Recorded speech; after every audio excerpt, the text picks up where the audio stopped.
Hello, ladies and gentlemen. I hope I'm going live about now. I apologize for the microscopic, 1 minute delay. I was trying to set something up on my Mac. It didn't quite work, so I'm back to my usual setup. Still talking to you with my microphones instead, my earpods instead of my regular microphone. Hope that's okay. Really couldn't afford to not stream today because I've been awaiting Apple News, some kind of Apple News for days, for weeks, for months in a way. My voice is even giving in, but finally we do have some confirmation here for what or when new stuff is coming, and this is coming, of course, from an Apple executive, Greg Joswiak. He is posting this on Twitter, which is a bit of a surprising place to pre-announce stuff, I guess. But for throughout the week, I've been looking at a few places actually. I've been looking at Apple's main website, of course, and I've been looking at Apple's newsroom website. And now it turns out it is going to be Twitter, and that is just drives me insane. So we are getting our M4 Max starting next week. Patrick, you asked the right question. When is the official live stream next week? None. That's my understanding for now. There is not going to be an Apple live stream for the M4 Max. Instead, what we are going to get is basically a multi-shot thing, right? Where they're just going to on Monday announce, let's say, the iMac. Then on Tuesday, they're going to announce the Mac Mini. And then on Wednesday, they would announce the MacBook Pro, by that logic, right? Listen to what it says. Greg Joswiak, Mac instead of Mark, your calendars. We have an exciting week of announcements. He's not saying there's going to be one specific event, there's any specific time for you to tune in. A week of announcements ahead, starting on Monday morning. So I assume this would probably be at around the time I'm streaming now, an hour earlier than that maybe, but next Monday. And stay tuned, which of course I doubt that there will be any follow-up to this, except for the official announcements of the Macs that we're kind of awaiting. Right, so we hope there might be a big Apple event. I had hoped that we might get this approach this week because I had time to stream this week. I have shit for brains, and I planned my family and friend visit week for next week. So I'll probably have to stream a few hours after the news go live. Maybe I won't have time or energy to stream at all. So I really wanted to get into this, talk to you guys about what awaits us in broad terms. And as always, there is hope that there will be a lot of streams. Definitely the week after next week, I'll be doing as many follow-ups, covering all the reviews, the unboxings, of course, the official M4 benchmarks, M4 Pro benchmarks, M4 Max benchmarks. Now, I'm not buying any of the hardware myself. You guys know the drill. We react to other big YouTubers like MKBHD, Mr. Who's the Boss. We look at data from usually, we would love sites like Anantech, but I guess we'll have to look at the Geekerwan video at some point to see what the larger M4 chips are doing and maybe even how the M4 MacBook Pro performs differently from the M4 iPad Pro. But yeah, this is it for now, right? This is all we got from Apple. I mean, we do now know that this will be a Mac-focused week, and it does make sense because we already got the new iPad Mini 7 with the A17 Pro, iPad Mini 6 with the A17 Pro chip. We, of course, got basically confirmation from people like Mark Gurman that there isn't going to be more iPad updates this year, so nothing cheap iPad related, no iPad 11th gen or something like that. Of course, we already have new iPad Airs, new iPad Pros. We just got all the new iPhones, and we expect the iPhone SE to come sometime early next year. So this is it. We do, of course, have a lot of leaks and rumors prior to this. So we can't, and I mean, we even have, of course, the leaks from Russia about these new Macs, but yeah, it's unfortunate that I will not be able to provide as much day one coverage as I would like to.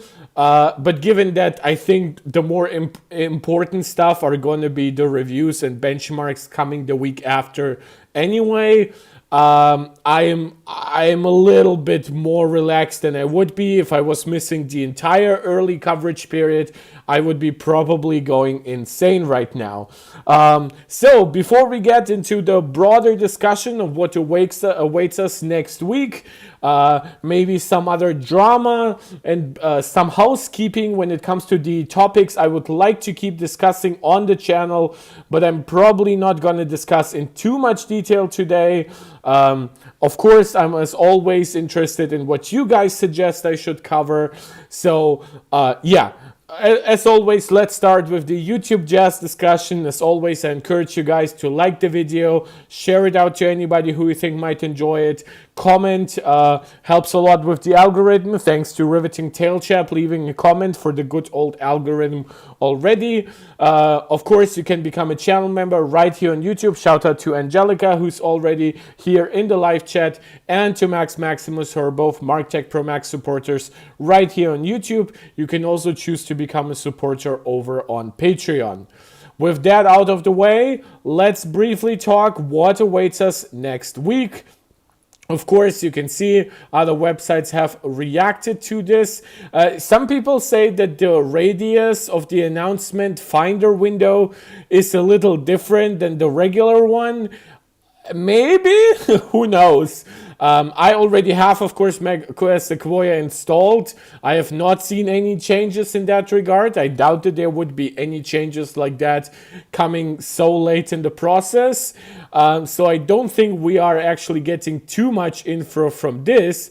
If anything, just looking at this, you have, of course, the rainbow effect, which suggests a connection to Apple Intelligence. You have the Finder window smile, which again is usually what Apple uses to symbolize Macs, and then the Apple logo, which is kind of self-explanatory. Filippo Filipovic, what about the Snapdragon Geekerwan I assume you mean analysis? Yes, I can look into it. My problem is it's still very early on. I did not like the coverage of the reference device, basically. I think what they did with the Dimensity 9400 and directly analyzing the Oppo Find X8 Pro made much more sense. But then we got a follow-up video, which I don't even remember what device it was. Was it the OnePlus 13? So yeah, as far as I know, that review is a little bit better. But you guys also know that, of course, I do have my historic issues with Geekerwan. Yeah, that looks like the OnePlus 13. Yes, it is. So I could, I guess, react to that. So let me download it and we can later look into that. Of course, as always, I'm open to content suggestions. If you leave me a super chat with a little demand, I might be even easier convinced. But for now, I would briefly like to go through what kind of announcements we should be expecting next week, what we shouldn't be expecting next week.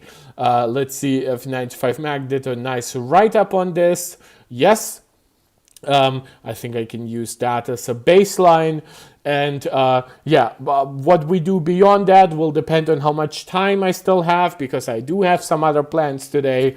And of course, what you guys want. I always love interacting with you guys, love having me a lively live chat.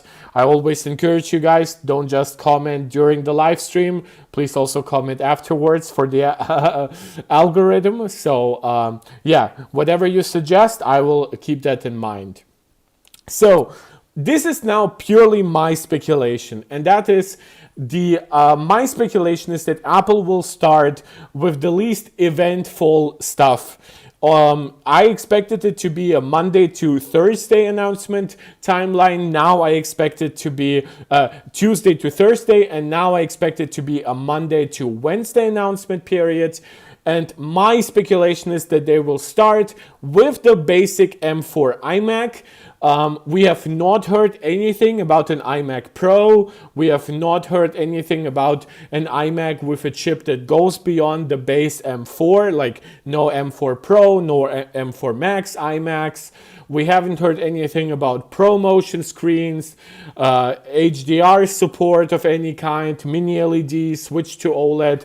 So we are basically looking at a very, very basic transfer from M3 to M4 and some value adjustments, which I really hope finally give the iMac the value it deserves, because right now, in my opinion, it's horrifically priced actually.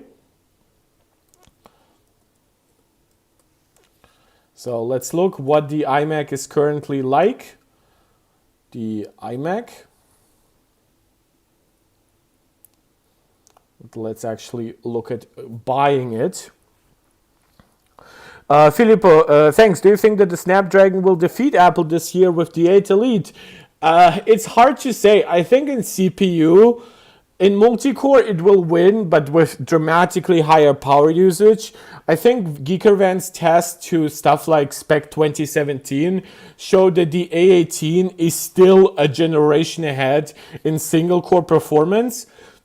Ironically, both across integer and floating point performance, which I kind of didn't expect. I expected it to win in integer, where Apple has had a historically massive lead. And in FP, I kind of expected them to come pretty close. And some people would say like, oh, Geekbench, like the A18 is like helped by scalable matrix extensions. But ironically, like A18 arguably performs better versus the 8 Elite in Spec 2017 rather than Geekbench. So again, I can only like speculate, but because it's not that comprehensive yet. I would love to see more tests in general. I think that when it comes to the neural engine, I would kind of expect the A18 Pro to still outperform it, and that is based on their promise that they have a faster NPU than the A Gen 3. But in some tests, the A Gen 3 could be dramatically slower than the A18. Not in every test, but whenever a test was even remotely optimized for Apple's A&E, we usually ended up seeing a lot of extra performance on the A18 Pro versus the A Gen 3. So even if they add 40% of performance to the NPU, I would still expect the A18 to win. And then the area where I will see the A18 kind of lose, especially in artificial benchmarks, of course, is the GPU. Again, there is a big GPU efficiency gain on the 8 Elite, so it actually isn't just giving you great performance, a dramatically higher power usage, which has been the historic track record. Whenever people say, oh, look, this outperforms the A17 or whatever, and it uses 30, 40, 50% higher wattage. I expect we will actually see super similar efficiency, but once you boost up clocks or just in general feed it a lot more bandwidth, I could see the 8 Elite winning even in more demanding games. In artificial benchmarks, I definitely see the 8 Elite winning, but again, we've also now seen some tests where the A18 might run at such dramatically different settings than the 8 Elite that it's almost impossible to compare them.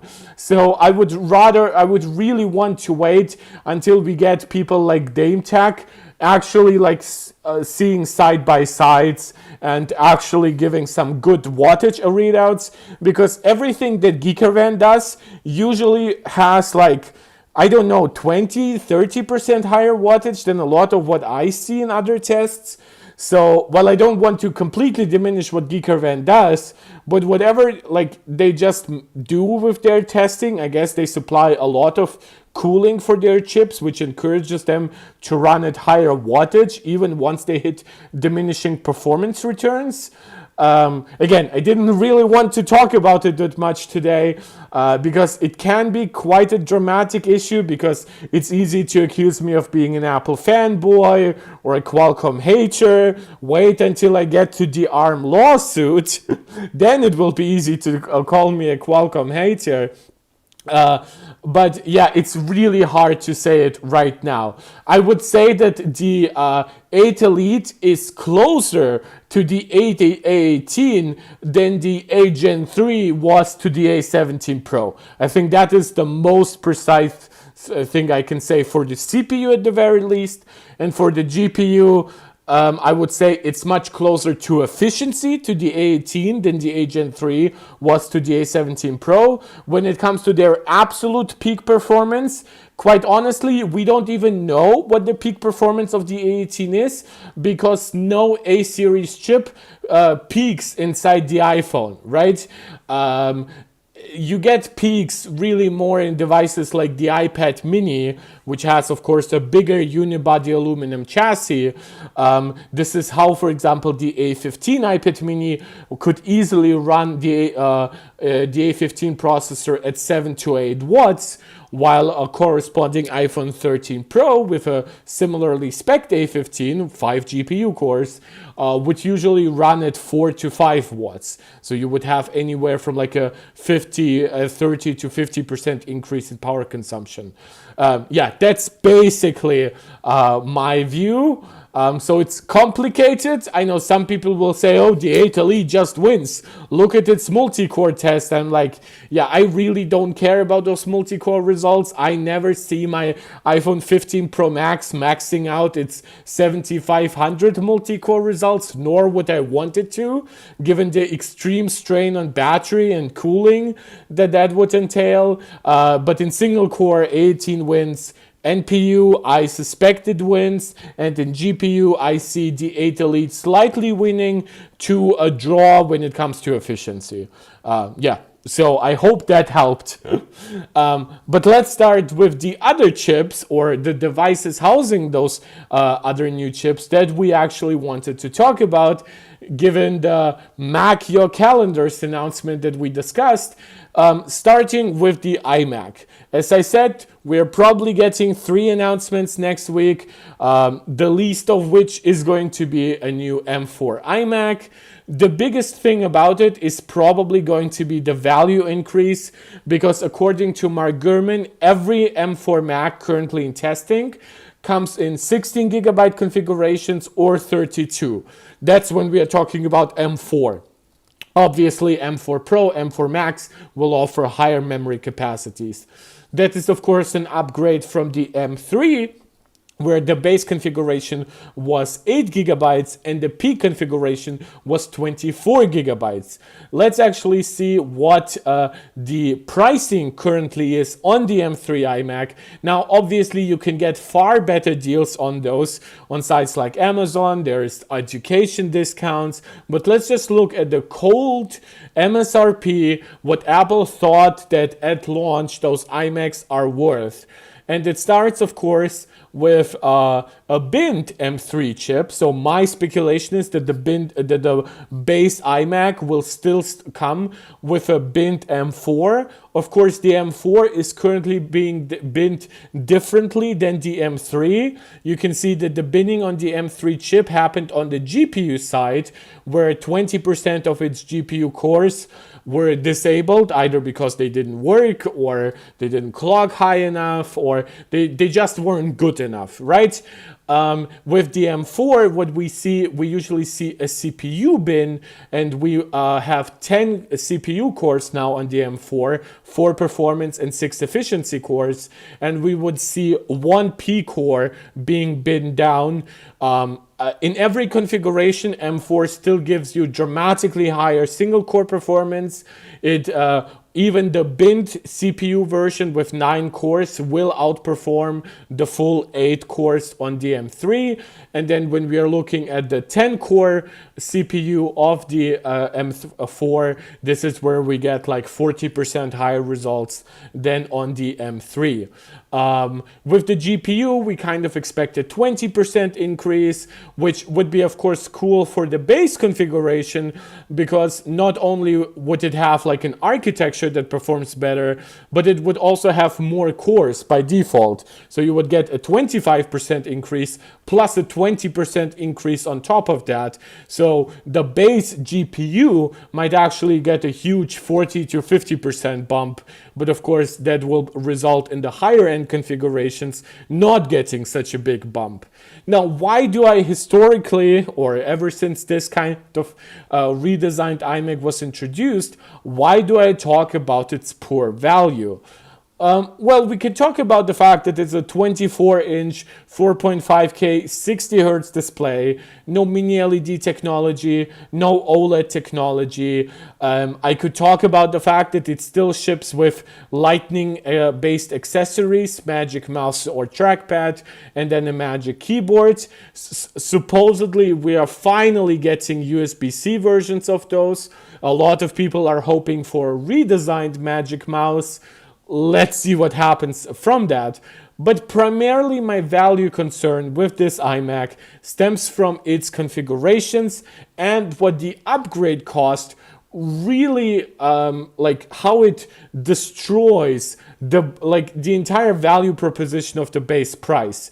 Because with the MacBook Air, we might start at $1099 with actually this configuration, right?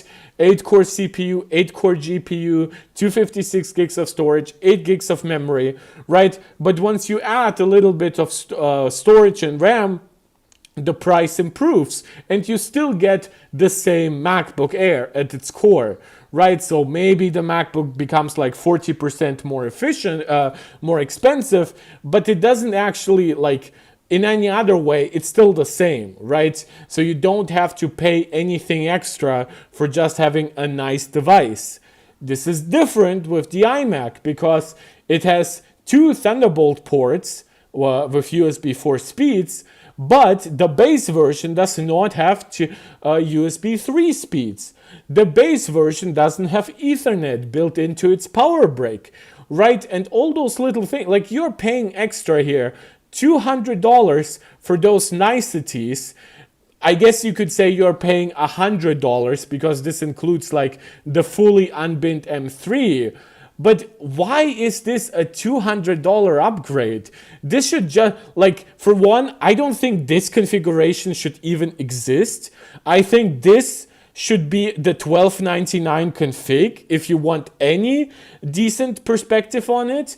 And then, of course, the upgrade cost, you can see the $200 more here to get to 512 gigs of storage. For another $200, you get also 16 gigabytes of memory. So while I do still expect there to be a differentiation between those versions, like the fact that you would at least now get 16 gigabytes of memory and a much smarter binning of the CPU, that to me just like I hope that they would use the chance to also bring down this upgrade down to like $100 or something like that. But this always irked me. This is a desktop device. I don't care about USB-C. I don't care much about Ethernet. But if your device is capable of that, and if you're already building power supplies that include gigabit Ethernet, just freaking do it. Don't really tease us with bullshit. Like, those changes cost you like $5 to implement. You're like $10 at max. You can really, really chill and give users much better value. Like, even if it's not even going to be such a big upgrade for this configuration, at least it robs us of this terrible $1499 config that still has all those RAM and storage related shortcomings. And then on top of that, you're asked to still pay those outrageous prices, right? If this version was the 512 gigabyte version, I would have no complaints. I could still complain that 8 gigs is even the base config at all. But I know Apple, right? I know that they will always find some way to cheap out in its base configurations to upsell you on something better. But yeah, the iMac to me was always just so weird, especially at the time when they really upped the value proposition of the Mac Mini. I guess this is why they had to keep the Mac Mini based on the M2 chip when the iMac finally got upgraded from M1 to M3, because that way now the iMac has something the Mac Mini doesn't. But that, of course, will not be the case after next week. So we are getting an M4 iMac. I gave you the very basic outline how I expect it to work. So this would be an M4 chip with a bin CPU rather than a bin GPU. I would kind of still expect 256 gigs of storage. Believe me, I would love 512, but I see it with 16 gigabytes of memory. And yeah, I still see trying to keep the $12.99 base price, given how much they cheap out and just make you pay extra for some niceties. I really would have no excuse for them to bump up the price because they added more memory. At that point, you might as well have just upgraded your memory anyway. So yeah, that's my expectation for the iMac. Nothing too crazy, same display, same basic functionalities. Hopefully with the higher amount of display ports and stuff like that, and Thunderbolt controllers on the M4, we might get 3 Thunderbolt ports would be kind of my expectation, and maybe support for 2 extra screens rather than 1, but I cannot make that promise, unfortunately. It is what it is. The iMac is, in my opinion, currently, well, it kind of competes with the Mac Pro, but the Mac Pro targets a very, very different audience. But in my opinion, this has been the least valuable Apple Silicon Mac in the current lineup. Now, what I expect to be much more interesting would be a new Mac Mini. Now, we have heard about rumors about a redesigned Mac Mini. It's supposedly one with front I/O ports. It would get noticeably smaller, maybe a little bit taller, but less wide. So that's interesting. But to me, what is the greatest thing about the Mac Mini proposition here is that it jumps from M2 to M4. So its jump in performance is going to be the biggest out of the entire new lineup. Plus, if they manage to give you 16 gigs of RAM at the pricing that we currently have for the Mac Mini with 8 gigabytes, I think the value proposition of that Mac Mini would just be fantastic. I mean, look at it. Let's look at the Mac Mini here. Let's look at how we buy it. Right? It starts at $599. Again, here we actually have the fully enabled M2. I would actually expect a bint M4 because the upgrade is just so monumental enough. It warrants that. It also gives them some extra room to recoup some cost by making people pay a little bit more for the fully enabled version. I would kind of expect that the upgrade in storage would actually come with the fully enabled chip, right? So you kind of pay a part of the $200 extra would of course go into the storage, but some of it would also go into the 1 extra P core, right? So that upgrade of $200, while still not a great deal considering how cheap SSD storage is, at the very least, I would be inclined to say, well, you are getting more for those $200 than you got in the past. And the M4 is in some ways a more ambitious chip than the M2. So it warrants being binned on the base Mac Mini. Most people will probably not feel the difference. And of course, with it, I do expect it to jump to 16 gigs of memory. I don't know if that means it will come with a $699 base price. I would hope, I do so much hope that it would still be a $599 product. But you have to consider that the M4, since it's on 3 nanometer and it's about the same size as the M2, it's actually objectively more expensive for Apple. It also consumes higher peak wattage. So I mean, yeah, the cooling and the power supply is already overpowered for the base M series chips, but you can kind of, maybe Apple's new designs would have to accommodate that in some way.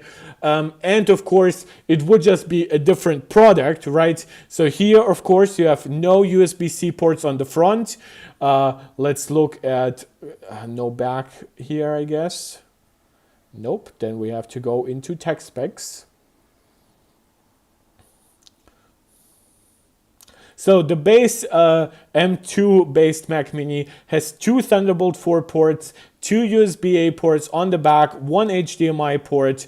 The M2 Pro model comes with 4 Thunderbolt 4 ports, and we have been told that the new Mac Mini would actually come with 5 Thunderbolt 4 ports. Whether or not it gets even more of those and 6 or 7 on the M2 Pro, on the M4 Pro, I doubt that.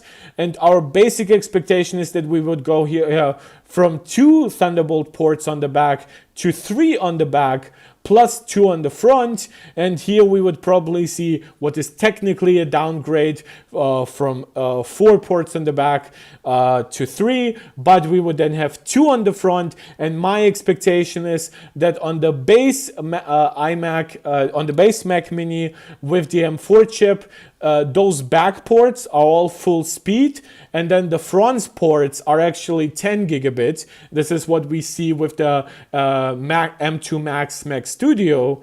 And then on the M2 Pro, I'm sorry, that's because I read M2 Pro here. But then on the M4 Pro Mac Mini, those 3 Thunderbolt ports would still be full speed, and maybe there would be 1 Thunderbolt connection going to both ports, so they would kind of have to share a 40 gigabits per second peak output, or they might even have enough Thunderbolt controllers on the M4 Pro to give you full extra 2 Thunderbolt 4 ports. So there would still be some speed differences, but you wouldn't have a difference in the number of ports. Again, some of it is speculation because all we've heard from Mark Gurman has more to do with the base Mac Mini. But yeah, if we see a price increase from the M2 Mac Mini to the M4 Mac Mini, so going from what I assume would be $599 to $699, that of course would combine with a much bigger processor performance increase than on the iMac, which goes from M3 to M4. This one goes from M2 to M4. And of course the more memory, also faster memory. This is 6400 mega transfers per second memory. The M4 would likely get 7500. And then of course that new design, smaller form factor, like it's a much more wow product if you want that way. And of course that superior I/O, that support for more simultaneous display outputs. I assume it would go up to 3. Right, currently it's 2 between the HDMI and then 1 connection from the Thunderbolt ports. I would assume that that would go to 2 connections on the Thunderbolt ports and then 1 through the HDMI. So a nice upgrade, nothing earth-shattering, except for maybe the memory, because of course the difference here to jump to 16 gigs of memory is $200, and the difference between a $600 Mac Mini and an $800 Mac Mini is quite huge. Now, would I expect for Apple to double both storage and RAM this year? No. I expect this year we are getting the same storage amount, maybe, as I said, a better value proposition for the storage upgrade, not just including the storage upgrade, but also the fully unbinned M4. But I expect a much better value for the upgrade in memory. When it comes to actually the peak configuration, now this is purely speculation. Before I do that, let me read a message. Tipo Master, what do you make of the Gurms, Mark Gurman, saying this is the biggest news for the Mac since the switch to Apple Silicon? For the Mini, sure, but that's a minor product compared to the M2 MacBook Air redesign. Guys, I have some choice words for that, and that is M1 Pro, MacBook Pro, right? Apple Newsroom. This, to me, like when Apple announced Apple Silicon, the biggest upgrade since Apple Silicon is and remains this. The only thing that comes close is the presence of the Mac Studio in the lineup. Nothing else. This is a redesigned MacBook Pro with a solid choice between 14 and 16 inches. Both devices offering you the same peak performance, solid battery capacity across 72 watt hours on the 14 inch, 99.9 watt hours on the 16 inch. You have, of course, that notch design with the super slim bezels. You have the higher pixel density, high dynamic range, ProMotion, mini LED retina screen on it. You had the introduction of 1080p cameras. You have, of course, the great front speakers, or just speakers in general. I guess I count them as the front because they are here on the sides. This is the biggest upgrade since Apple Silicon, and it was part still of the M1 family. I guess that's why some people don't consider it. But this came out a full year after the M1 MacBook Air, MacBook Pro, Mac Mini. So just timing-wise, yeah, and Tippomaster, you're agreeing. And even if I ignore that, right, M1 Max, Mac Studio, that came out half a year after that, right? This is also a huge change, going from the more iMac Pro-like lineup to a lineup defined very much by desktop towers, with the Mac Studio taking a unique position where it's a much larger Mac Mini, doesn't give you the full, of course, versatility of the Mac Pro, but all of its performance and at much lower pricing. And Apple also saw fit to introduce a standalone display with that Mac Studio. Even the fact that this is a Mac Studio, something that warranted getting a new name, that to me is also one of the bigger leaps after Apple Silicon. So the idea that any of the Macs coming next week are the biggest leap since Apple Silicon, unless you try to discount both the M1 Pro and Max MacBook Pros, and the M1 Max and M1 Ultra Mac Studio, maybe you want to discount it because they were all still part of the M2 lineup. But of course, and you rightly mentioned that, right, Tippomaster, saying M2 MacBook Air Newsroom. Right? We got a redesigned MacBook Air with that notch display, slightly larger screen, 1080p stuff. It's like, it's hard for me to find any justification. Maybe some people would really claw onto the fact that it's the largest increase in CPU performance at the very least from one Apple Silicon generation to the next. But that's not as significant as I believe those design changes, display changes, form factor changes, even in stuff like the Mac Studio, the entire different value proposition of like Mac Studio versus Mac Mini versus Mac Pro. Yeah, I don't see any justification. Do you think we can see 32 gigs of RAM in the base Mini Pro? I don't know what the Mini Pro is. We are not seeing. Wait, what? Mini Pro? No, we could get higher RAM, for example, on the M4 Pro MacBook Pro, which currently has 18 gigabytes of memory. But I don't know what you mean with base Mini Pro R4. You would have to clarify that. I guess I lost a little bit of track here. So I outlined the Mac Mini, of course. I wanted to talk about the upgrade pricing here. And that is that currently the upgrade from 16 gigs of memory to 24 gigs of memory costs you $200. Now, of course, we would likely be getting rid of the 24 gigabyte configuration and just have 16 and 32, which is cleaner for us. It's cleaner logistically for Apple. That to me makes perfect sense. The only question is, how much would Apple charge for that upgrade? Because how much does Apple currently charge you for 16 gigabytes of extra unified LPDDR5X memory? Well, they charge you $400, right? Because from 8 to 24, it's $200 plus another $200, right? So my speculation is Apple might still try that, but something in me tells me that they just might go a little bit more consumer friendly and charge like $300, right? Not quite like halving the pricing, because obviously currently they charge you $200 for 8 gigabytes. But this way they would be charging you kind of like $200 for 12 gigabytes, I guess, if you wanted to do the math. In Mac Mini with M4 Pro, we currently have 16. Oh yeah, that makes sense. True. I never consider it like a Mini Pro, but it's a Mini with an M Pro chip. True, let's actually look at that lineup, because yes, one important part, of course, is the Mac Mini doesn't just come with the base M series of chips, but also an M Pro chip. Currently, we are at an M2 Pro, which comes with 16 gigs of memory and 512 gigs of storage for $12.99.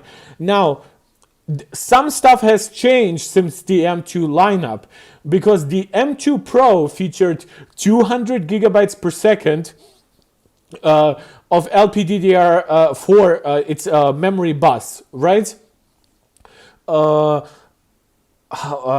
It means it has 200, its bus was 256-bit wide. Right, that results in 200 gigabits per second when using 6400 mega transfers per second memory. Now that's correct, right? And DM3 actually downgraded that, DM3 Pro to be more precise, and instead of a 256-bit bus, it gave you an 192-bit bus. That's bad, obviously. I know some people who really hate it, but in real world that resulted in the M3 Pro basically having the same GPU performance, plus of course its ray tracing capabilities, its mesh shading capabilities, its dynamic caching capabilities, right? So the M3 Pro still ended up a superior chip, but we will have to work in that reality, and that is that we are likely not getting a 256-bit bus M2 Pro, but an M4 Pro, but a 192-bit bus version. And with that, it would either come with 18 gigabytes of memory, which is currently the base memory configuration of the M3 Pro MacBook Pro, or it would come with 24 gigabytes of memory, because if you think about using 3 memory modules, you can use 6 gigabyte modules to go to 18 gigabytes, or you use 3 modules of 8 gigabytes, which would make you land on 24 gigabytes of memory. My speculation is that if they don't want to reduce pricing and if they don't want to add more storage, we would get 24 gigabytes of unified memory that would allow Apple to more mass order 8 gigabyte sticks, right? And it would just dramatically reduce the complexity of their logistics, and it would add value to this without reducing its price. I know Apple really doesn't love reducing prices. It just creates customer expectations. If at some point, for example, they want to give you 1 terabyte of base storage, they would never want to do so in like a device that is closer to $1,000 than to $1,500. So they would rather keep that price and over time give you more memory, more storage, faster chips, more advanced I/O, better capabilities in general, and just keep that price, maybe even increase it, right? By technically giving you like $200 of more storage, they could get away with increasing the price at some point to $13.99 and say like, look, it's technically more expensive at its base configuration, but the 1 terabyte configuration, which is the new base, is actually $100 cheaper than before, right? So that's my expectation, 24 gigs of memory. Jan Hendrik, my one male German viewer, my MacBook Air, no, actually not. No. I'm actually not sure. I'll have to look it up. I always forget where Max Maximus is from. But he doesn't comment live. He usually comments afterwards. My MacBook Air with M2 is enough for the next couple of years. Yeah, I think even my M1 Max 14-inch MacBook Pro is also enough for me for the next couple of years. Guys, we've been streaming for about 45 minutes. Small announcement to do all the YouTube jazz. Please, if you haven't yet done so, subscribe to the channel, like the video, share it out. You see, I love interacting with the chat. Comment so we can have nice debates. I can answer your questions. We can speculate together. You can support this channel directly by becoming a channel member. You can become a Patreon supporter or just leave a small donation in the form of a super chat or a super sticker. All help goes a long way. So thank you for all of that. Tipper Master, I got as far as der Mann trinkt on Rosetta Stone. I'm so confused. Yeah, of course, Jan. Like the Macs hold up quite a while. That's the entire point. You're not paying $1,000 plus, or in my case, $3,000 plus for a device that you would have to upgrade over a year or two or even three for the most cases. If you like for example, your work depends on having the fastest possible device because time is literally money. Maybe you can build that out to like your customers. That's one thing, or you can even maybe like write it off from your taxes. But most people just keep a Mac for usually like 5 years or more. Damn, my voice is bad today. Really bad. But that about concludes it for the Mac Mini. Let me guys know if you have any other questions in that regard.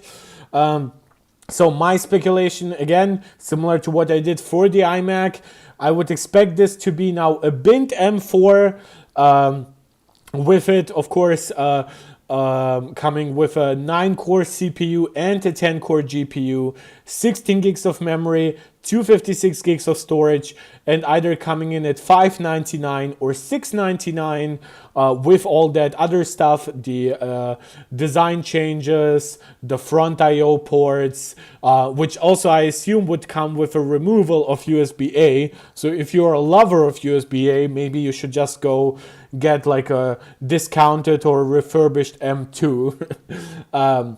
Yeah, so that's my speculation. With the rest, I would expect the M4 Pro version to come with either 18 or 24 gigs of memory, depending on the pricing. I would expect, if it keeps $12.99, for it to hopefully go with 24 gigs of memory. Alternative, Apple can play around with storage. If they keep the 18 gigabytes of memory that they have on the current M3 MacBook Pro, then maybe they could give you 1 terabyte of storage.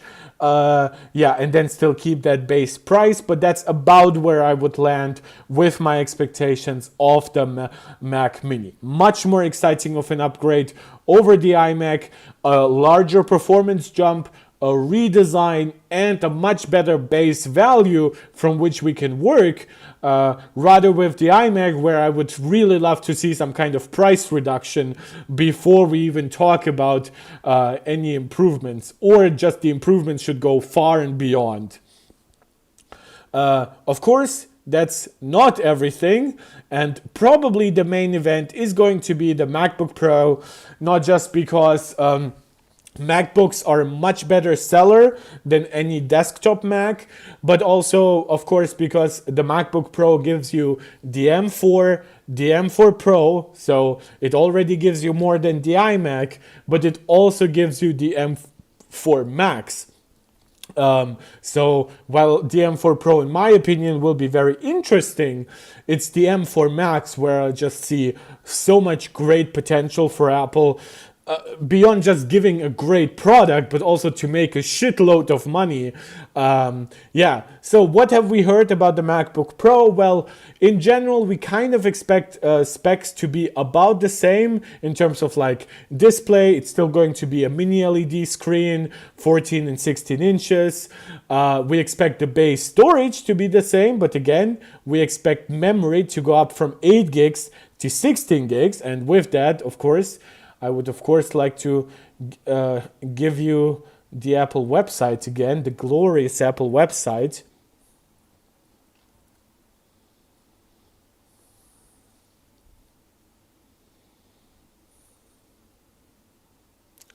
So at $15.99, now I should note that you can get this Mac for a lot cheaper, like below 1400, like in the 1350 range. So this MSRP is truly not great, and it goes with what I usually say, that Apple tends to overprice a lot of products by 10 to 15%. They capitalize on day one enthusiast buyers who are willing to pay the premium, and then down the road through partners like Amazon, of course for smartphones they are partners in the form of carriers, they do reduce the price while still keeping MSRP the same, right? As I said, Apple really doesn't like to drop MSRP because it creates just a false expectations for consumers. They expect a downward trend. They would always be very outraged at any price increase after a price reduction. So yeah, in my opinion, we are looking still at the same $15.99 base price. I have speculated in the past that I could see them going up to $16.99. And that is, of course, because technically, by Apple standards, they're giving you $200 worth of extra memory. Now, we of course know that that memory doesn't cost Apple more than 15 bucks, but they like to make their profit margins this way. So maybe it would go up to $16.99, so $1,700 price point. The MacBook Pro would also have other improvements when we are talking about the base configuration, which currently has 2 Thunderbolt ports on one side. We expect the new one to have 3 Thunderbolt ports, one on one side and 2 on the other, so a much better, more versatile device. With it, we would also expect for it to have support for 2 external displays without closing the lid, right? Currently, if you want to output to 2 external displays, you would have to close down the lid because, well, that's more pixels to drive, that's more displays to control. And my expectation is with those extra ports, with those extra display slash Thunderbolt controllers that we see on the die of the M4, my expectation is that the versatility of this Mac would greatly improve with that extra port. Of course, part of that is also because on the right hand side, the current MacBook Pro has like its HDMI and SD card slot, but no USB-C port. So that would also give you the ability to also charge from this side and connect other accessories. Now, that's a small change, but that's already a change that Apple, in their mind, could charge either more for or define it as the definitive feature of the generation. Now, the performance increase, I expect the M4 to be fully enabled on all MacBook Pros. So there will not be a bin configuration similar to what I speculated for the iMac and especially the Mac Mini. Partially because, well, Apple will want to use fully unbinned chips anyway, and the pricing just doesn't justify a bin chip. Plus, all the leaks and rumors that we've had in the past point to there not being a binned M4 on the MacBook Pro.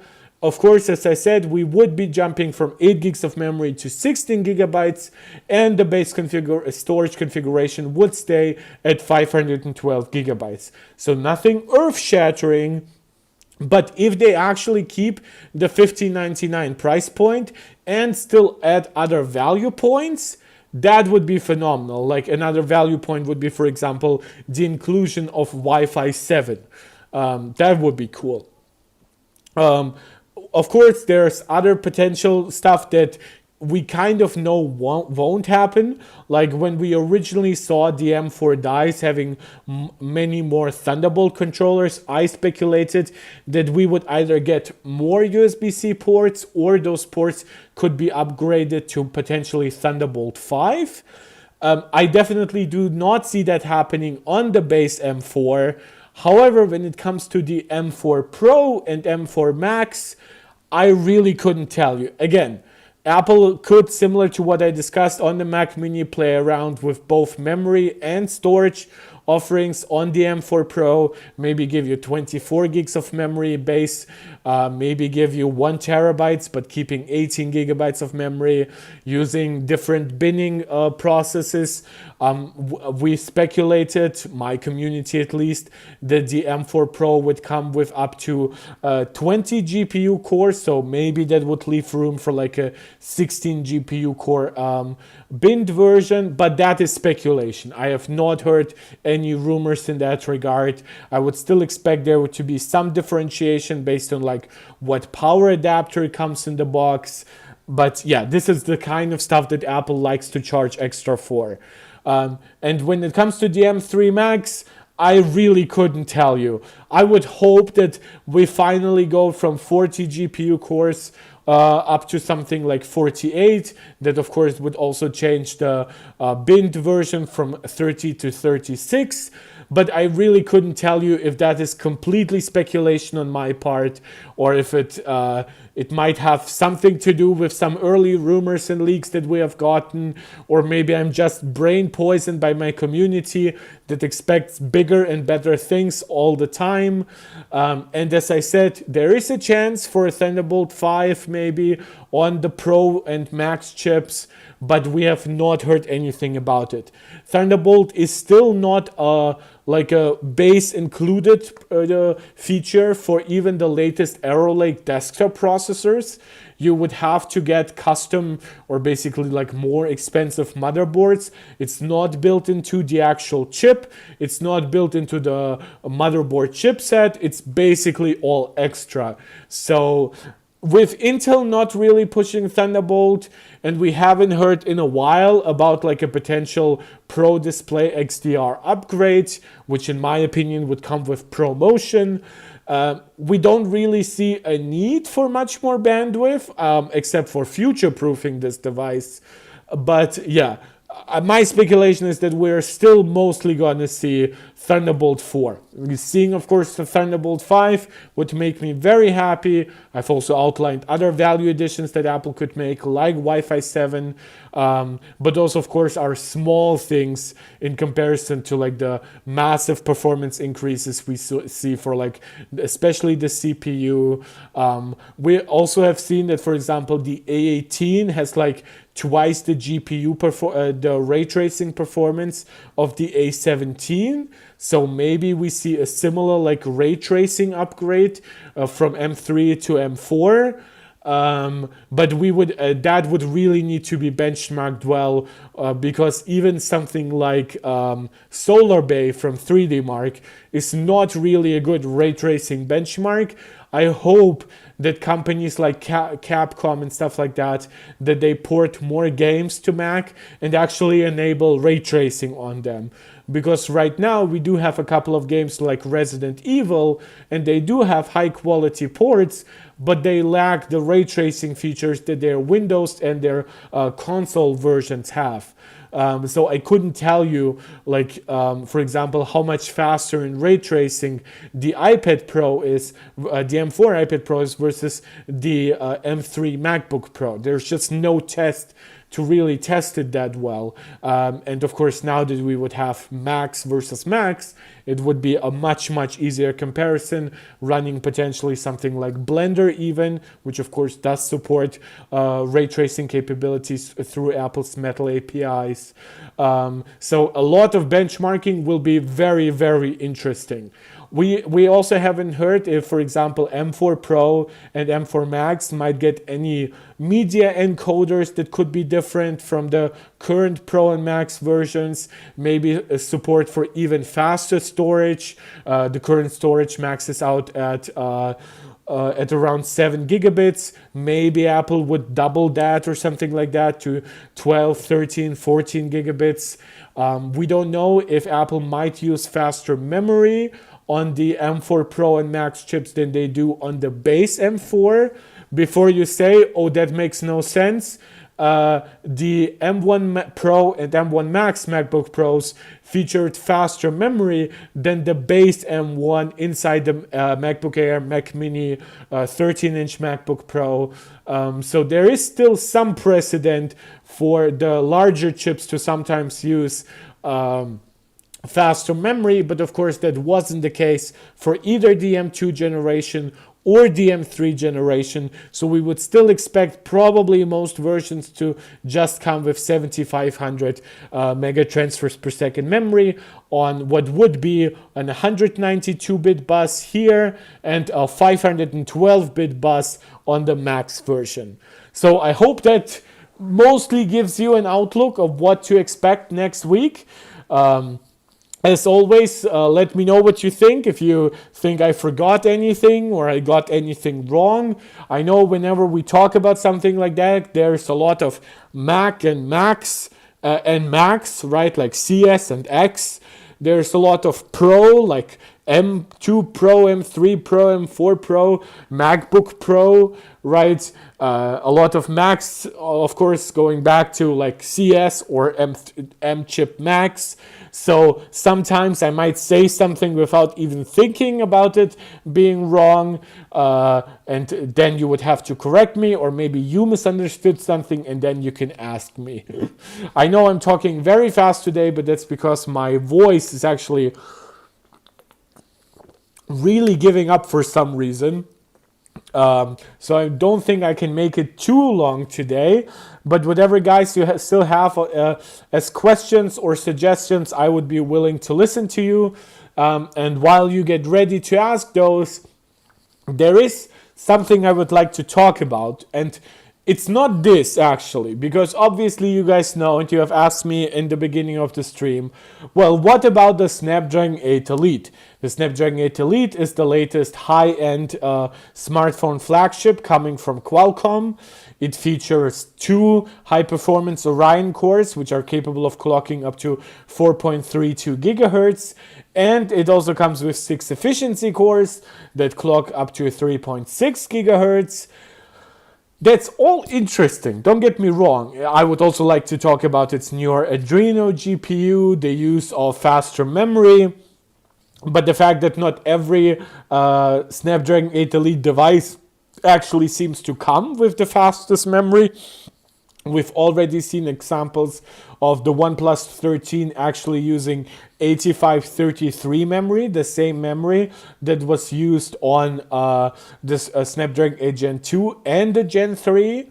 And we've also seen reference devices coming with 9600 mega transfers per second memory, and we have confirmation from Qualcomm that technically the 8 Elite supports all the way up to 10,700 mega transfers per second memory. So whatever devices actually end up using would be an interesting discussion in my opinion, but that of course is something I can only answer once we actually have those devices, and then we have benchmarks either confirming or denying what kind of performance increases you can get based on memory speed.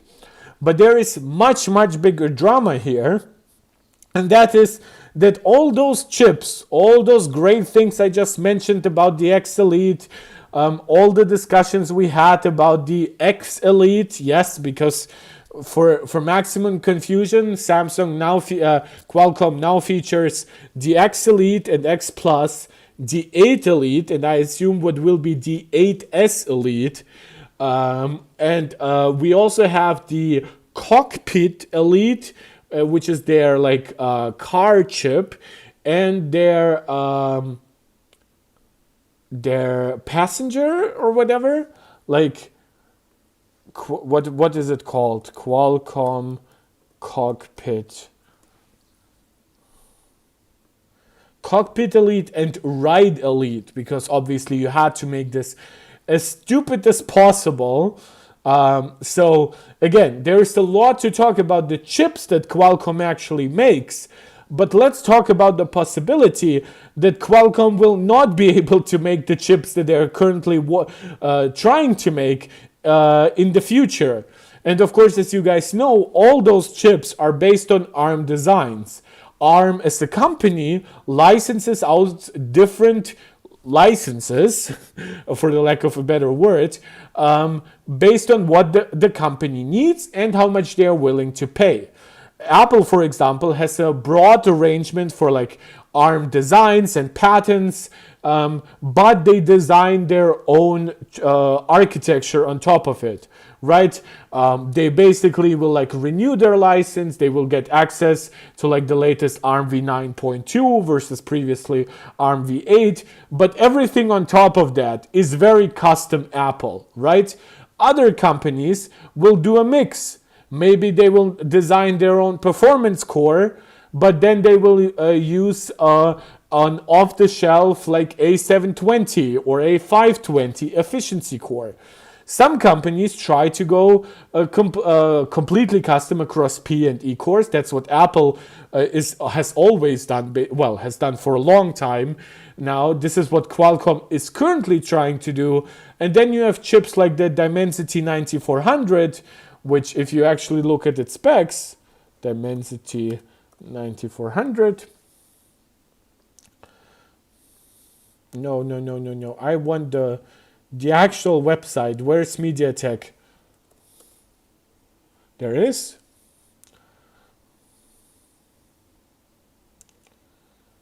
Do I really have not an example here?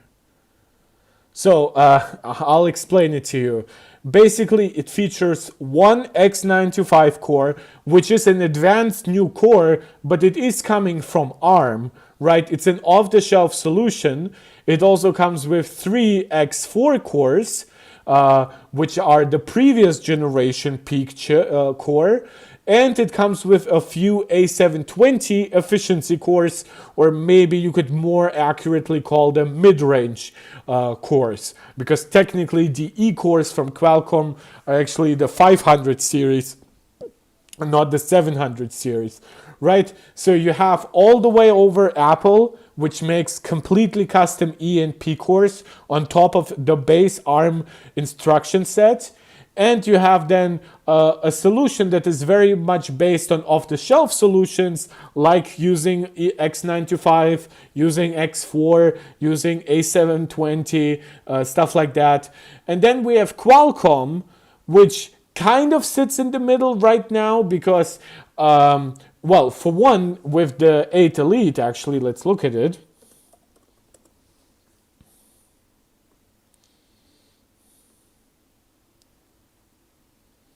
If the website loads. My God, nobody wants to just give hard specs. Okay, so they say that every core they have is actually an Orion core, right? Now, in the past, some chips, now Qualcomm actually used to do custom CPU designs. Then they went to more off-the-shelf solutions. Now they are back to more custom cores. Sometimes we had like one custom P core, but then like off-the-shelf E cores, right?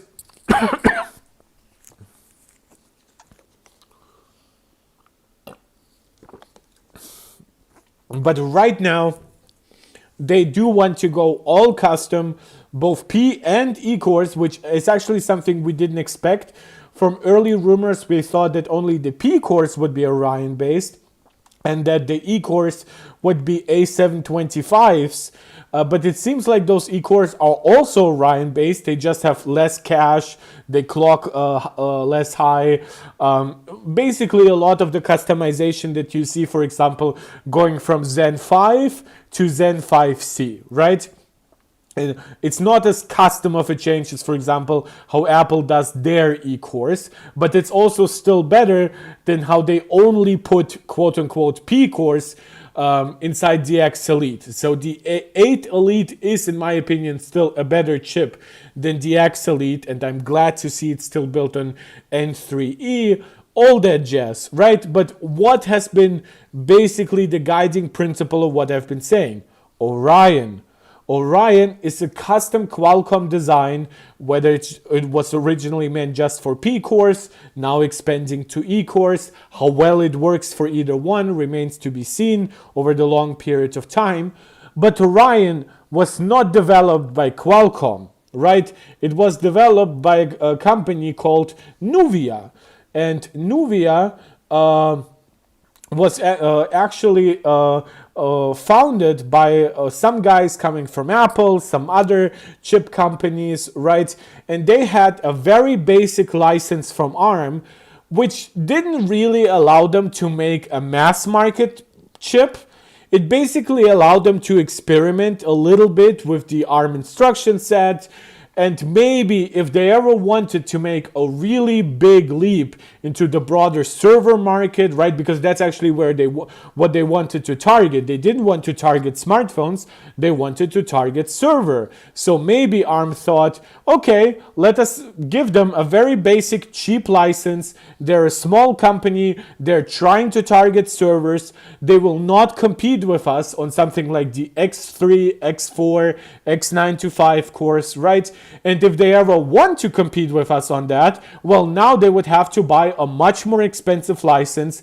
Maybe they would even have to compensate us for the fact that they're switching from a cheap license to a more expensive one, because obviously they can use those years of using the cheaper license to basically offset the cost for now paying for a more expensive license and now making much more money from that, right? It all makes some basic business sense.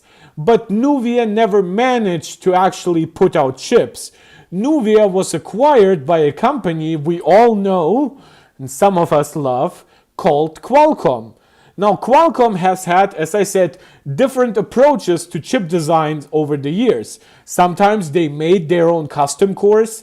A lot of times they went for ARM's off-the-shelf designs, like the X3, the X4, and like the Snapdragon 8 Gen 2 and Gen 3.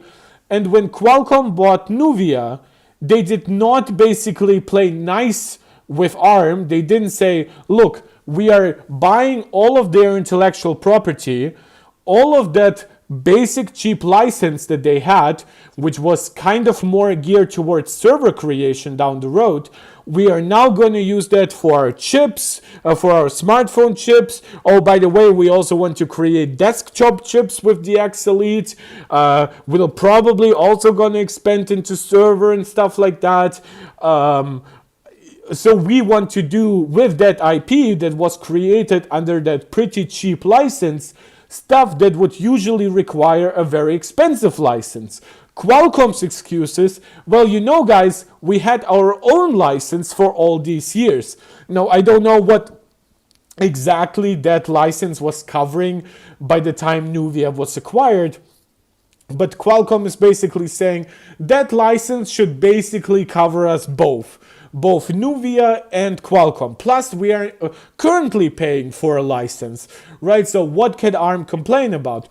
And ARM is saying, well, you basically tricked us, or the company that you absorbed tricked us. We gave it a very nice, cheap license, right? Because it was a small company. We did not think it would start competing with us on a broader scale. And now you, a huge company, in a way a conglomerate that builds everything from Wi-Fi, 5G modem, is contributing to new standards across GPS and Bluetooth stuff, right? You guys bought that for cheap, and now you're trying to use all of that IP that was created under those legally dubious circumstances, and now you want to make flagship mobile chips? You want to make desktop chips like the X Elite? Like, we never gave you the license to create that Orion intellectual property for those kinds of uses. So ARM doesn't just want more money, which I think is kind of where it might be going with a final settlement, but ARM has actually said that they want to destroy every single X Elite ever created because Orion basically has no right to exist. So that's a big thing, and it has been going on basically since the acquisition of Nuvia. For about 2 years there has been like a lawsuit brewing, and that lawsuit comes into a new round, right, sometime in December as far as I understand. And 2 months before that lawsuit, and conveniently right around the time of the announcement of the Snapdragon 8 Elite, and a few months after the X Elite actually made its way into production devices, ARM just announced that they will scrap the Qualcomm chip design license and basically fully escalate that feud as it hits like its next milestone in the actual lawsuit. So they gave them a mandated 60-day notice, which the way they phrase it, they make it sound as if they have the full right to cancel the license as long as they give them a 60 days ahead. I don't know how their contract looks like. I would be surprised if they could just cancel the agreement without any reason, but I strongly assume that there is some kind of ethics or moral clause here that would basically give either company the right to cancel the deal if the other company is hurting them in some form financially or legally, right? And ARM's reason for that is, well, you guys, you basically never paid us back for using a cheap license. You're now benefiting from it. You are not destroying the X Elites, as we told you. You keep on selling them. You just launched a mobile flagship chip based on the design that we told you you couldn't use. You're basically hurting us because previously you were buying like X2, X3, X4 cores from us, and now you're basically using your own cores. So in every way, shape, or form, we are hurt by that. You're benefiting from it. Screw you guys. You're not getting our license at all. If you want to basically use ARM chips, buy X925 and A725 cores, and don't actually create your own cores. You just don't get that license. Unless maybe you scrap the entire Orion IP, everything that was based from Nuvia, and then start from scratch, and then you actually prove to us that you are not reusing any of the IP. I'm sorry, my voice is just horrible. Right? Only then could we then consider letting you have a chip creation license, right? Until then, destroy all that Nuvia-based shit, or what I assume is really pay us a metric ton of money for basically cheating out of that money when you acquired Nuvia and when you used IP for mass market devices and chips that we never licensed Nuvia to create. So that's the escalation here. Again, we will be seeing some new lawsuits, or we'll see the continuation of the ongoing lawsuit here over the next couple of months, and I assume years. Yeah, maybe it could end sometime in 2025. Definitely not still 2024, but we might get some kind of judge decision based on what ARM is doing right now, because if any judge actually confirms this cancellation, that effectively means, I don't know if that would fully prevent them from selling X Elite and 8 Elite devices or chips, or maybe it would just come into effect for the next generation, but it would be a huge impact on what would be like the Snapdragon 8 Elite 2 or the X Elite 2, right? Because if they don't have the license right now to keep creating it, they definitely won't be able, they won't have the license to launch them sometime next year, right? So it could be bad this year, it could even be catastrophic next year, but if the judge accepts that 60-day notice, it would be unimaginably bad starting next year. It could already be that way this year. I'm not sure actually about the legal stuff, but for next year, I'm sure about that. That would be catastrophic. What is more likely, in my opinion, judging from other cases like this that I've observed over the years, is that that 60-day notice will not be accepted by a judge, and instead Qualcomm will be allowed to keep making their chips with the argument that this would cause irreparable harm. It would put Qualcomm into a legally dubious situation where they would basically be blackmailed into accepting whatever ARM wants, even if they actually end up winning the lawsuit in the final end.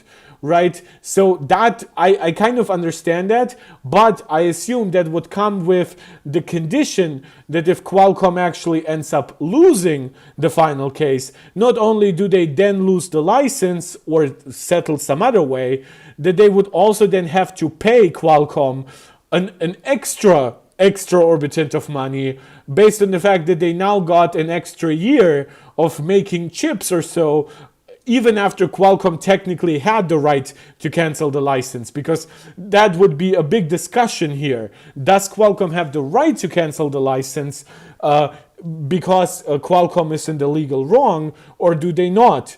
And that final answer will basically retroactively define like if this, how this is seen, right? And then one company would have to pay the other potentially. It could even end up if some judge says, for example, that we accept this 60-day notice and that Qualcomm just loses on its ability to sell chips that are based on custom cores. I assume that would also come with the condition that if Qualcomm actually ends up winning the final lawsuit and that they always had the right to use the Nuvia IP, then ARM would actually be forced to pay Qualcomm back for that enormous damage that they're doing with this license cancellation. Again, I'm talking very fast, but this is a very, very dramatic turn of events. So in a way, while the 8 Elite, as I will cover in future videos, it is an impressive chip and it is exciting to talk about. And it's interesting to analyze it versus the Dimensity 9400 or whatever. What really matters actually here is, can Qualcomm actually keep making this? And even if they do, what if the new ARM license, let's say they settle out of court, they maybe create a new licensing deal, or maybe they just give ARM such a huge sum up front, right, that it just dramatically changes their profits for the year. How much will they start charging for this 8 Elite to make up the losses here? So this chip, which is already bigger, of course, than the 18 Pro, partially because it does include its own modem, plus its GPU is larger. How much more expensive would this chip actually get to not produce, but to sell, because they are trying to make up for all the losses that could come from this ARM settlement? And how much would it benefit a competitor like MediaTek, who of course has a much more nice relationship with ARM, as they just buy off-the-shelf parts. I don't know if they even have a license to create their own designs. If they have, it hasn't yet resulted in them actually making chips based on their own core designs. But yes, there's a lot of drama going on. And before I actually look into something like the Geekerwan stuff, which, by the way, guys, Geekerwan, I don't know if there's something wrong, but look at their views. And I know I'm not one to complain, right? I get like a few thousand views per video at best. But really, the Dimensity 9400, the 8 Elite, in both forms, really each video only did 100k views on average. Right here you got 123, 78, basically 200,000 views per two videos. Here you have 106, 109, basically like 107k views per video. Lunar Lake, okay, it's like, I wonder if some people might be developing similar issues with their testing as I have over the years. I have seen more criticism pop up versus Geekerwan. But yeah, I think I actually will look into this video, and because I haven't been able to actually watch it in full. And after this, maybe we can decide together if their methodology is even worth like keeping up with whatever they post. I know technically they're getting in some ways more popular. They're getting earlier and earlier access to new chips and devices. They even got to do like interviews with, I believe it was Johnny Saruji from Apple. But I have to say, I still am not a huge fan of Geekerwan. 我们已经给大家前 Or 瞻过 Geekerwan, I'm not actually sure how to pronounce it. 高通新发布的手机旗舰芯片骁龙8 Elite， 这不才1天时间，一加13就率先发布了，这抢首发的速度可够快的吧？那既然量产机来了，而且 We actually have gotten some specs on the OnePlus 13. I have to say, I'm not terribly impressed by them reusing the same camera as last gens. For the most part, they have like a 3x telephoto, which they call multi-prism or something like that, but it has an f2.6 aperture. So I really don't see anything special that they've done for the 3x. It's not a huge sensor by Chinese competitor standards. It's a 1 by 2.7 inch sensor for both the ultra wide, making it actually smaller than Apple's ultra wide, which we know isn't too great. And then the telephoto is the same size, which makes it a slightly larger than Apple's telephoto. But of course, Apple's telephoto is 5x and has optical image has actually sensor shift optical image stabilization. So it performs sometimes wonders in the dark. So I'm not super convinced by the cameras, and even less so by this design of the cameras. And then knowing everything else about OnePlus, which I know they don't really build like premium speakers, haptics. Like I know this will be a lot cheaper than even like the iPhone 16, much less the iPhone 16 Pro. But I just wonder if this device will even be able to compete with Chinese flagships. Now, this is for the US market, so it doesn't actually compete with companies like Vivo or Oppo, which is the same company as OnePlus. But still, like for a market like Europe, where we get both, we get Oppo and its OnePlus sub-brand, we get Vivo, we get Realme and all those other companies. I wonder like how this will actually appeal to, for example, European customers. root 比较友好的一加。It's interesting. Again, they say it's a root-friendly device. This is why I usually trust their Android testing a lot more than their iOS testing. 当然就要好好来测一下8 Elite 的详细能效，包括它的内核设计、自研大小和各自的表现，都可以来好好看一下了。以及最重要的是1加13的时机的各种性能。那我们就不多废话了，深入来挖掘一下这一次的骁龙8 Elite 吧。那上期视频呢，已经给大家看过了骁龙8 Elite 的内部设计啊。应该说啊，作为高通的首个3纳米芯片啊，和近年来啊，安卓阵营首个自研 It's a very wide chip. 手机芯片 It has a lot 8 more Elite 的集成度啊，还是挺令人印 cache 象 than 深 the 刻。 previous 它这次 generation. 自研的这个 Orin L 大核和 M 小核，具体到底是个什么规格？那它和之前 PC 上的这个 X Elite 的 Orin 核心又有什么渊源和区别呢？那咱们啊就先来看看它的这个 Orin L 大核。那这颗超大核的微架构啊，果然还是延续了 X Elite 那个 Orin 的设计，但在这个基础上又做了一些优化。前端部分呢，解码单元维持了和 X Elite 相同的8宽解码单元。L1 的指令缓存呢则有所减小，从 192K 改为了 128K。后端的执行单元数量也同样没有改变啊，不同的是进一步优化了整数。Okay, you saw it has the same amount of cache as Apple's P-cores. It has an 8 wide decode versus 10 wide on the 18 Pro. 队列深度，那这可以进一步的增加后端单元的利用效率。那象征着核心乱序执行的 ROB 队列深度呢也继续增大。Really, this is not the deep dive video. I think my deep dives will come once we actually have, like I already mentioned him, like GameTech doing like gaming benchmarks. We also will have like differences to analyze once we have like X8 Elite devices with different memory speeds, just a lot of different cooling capacities, like how will the ROG phone compare versus the Xiaomi 15 Pro that was just announced, right? So that is when my deep dive will come, and this is when I will finally start creating that infamous sheet that I've been promising you guys, which is a comprehensive comparison between A18 Pro, Dimensity 9400, and 8 Elite. But I do have to go through a lot of early testing garbage before I get to final conclusions. 从本来就已经非常巨大的650啊，进一步提升到了679，那它的乱序执行能力也应该会更强。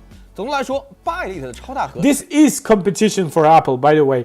The problem is that people have wrong understandings of what competition means.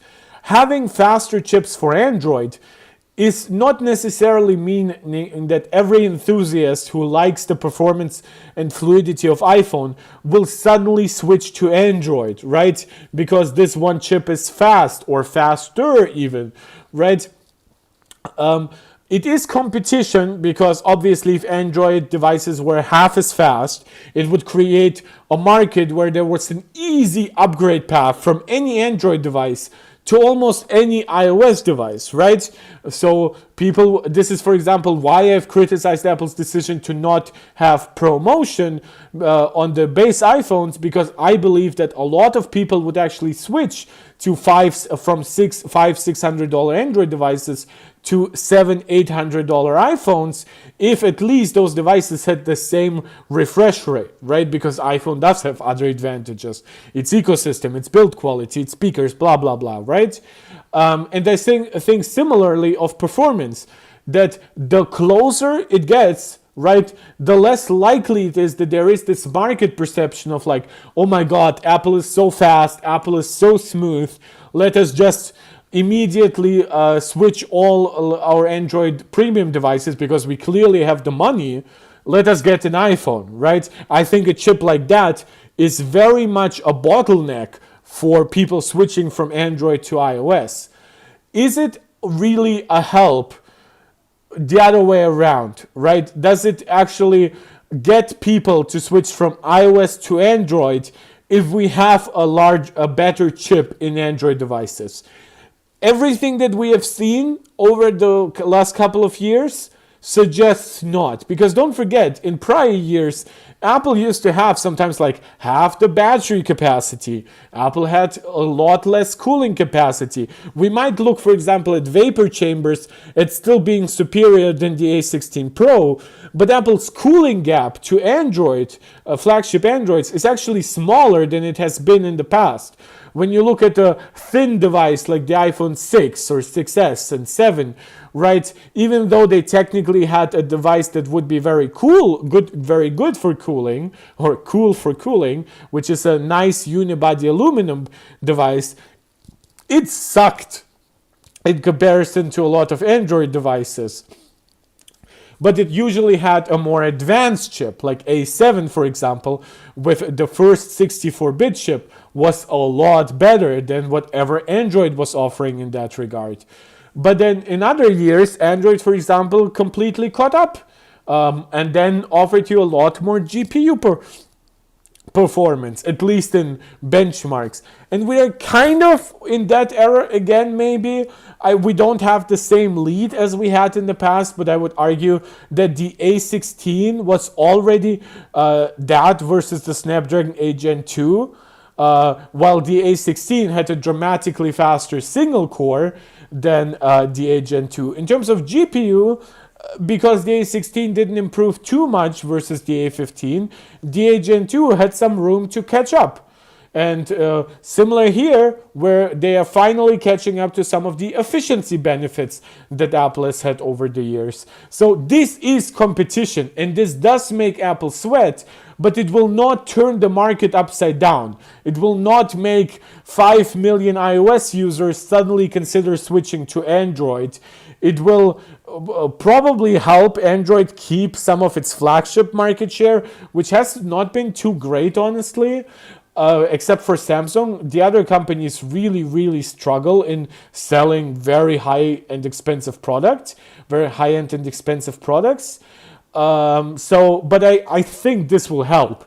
For one, it's very performant, but it also gives you some of that Apple efficiency, especially in games, and I think that will be a nice advertisement point. It's never good when the whole market is full of Tensor chipsets. Yes, I will actually talk about the Tensor G5 and G6 at some point. The only time Apple was behind was when they were fighting physics with those small 4 and 5 phones. Yeah, but don't forget, even that 4.7-inch iPhone 6, 6S, iPhone 7, iPhone 8, those were still inferior. And then the Plus models, while they were larger, they didn't actually give you too much more cooling, and especially once we switched even to glass backs, it really didn't help too much because glass doesn't cool that well. So yeah, Apple was far further behind than they actually are right now on all those points. One thing that actually I found really fascinating, and that is that GSM Arena is getting close to actually finishing up the what is it only now officially announced? What the heck well, they've been getting close to finally finishing the review for the Vivo X200. Is it here? And they recently posted that where is it? A battery test for the latest Vivo devices. Where is it? Where is it?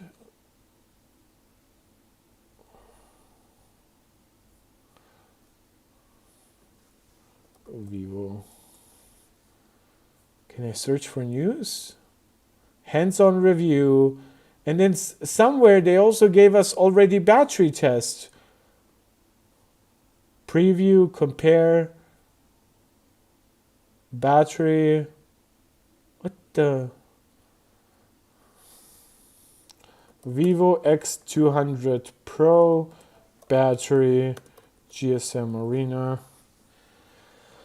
Oh, there it is. What the okay, that's an interesting way to show that. But here, this is the Vivo X200 Pro, delivering you about 15 hours in the mixed usage test that GSM Arena does. It's not a bad result by any means. Let's actually clean up some stuff here. In their testing, it actually wins against the S24 Ultra. Now, of course, it has a larger battery capacity. I believe at, 5,900? A 6,000 milliampere hour battery, right? So let's still look. It definitely outperforms the last gen, the X100 Pro and the Ultra, which the Ultra didn't really do much for battery life. Let's just remove that because it's not a direct comparison. Let's remove the old gen Oppo. You can already see that even with 5,000 milliampere hours, these Chinese high-end devices, they really had some issues giving you solid battery life because they really try to target maximum performance and stuff like that. Let's look the Pixel 9 Pro XL. We don't need the regular Pixel 9 Pro. And let's actually add...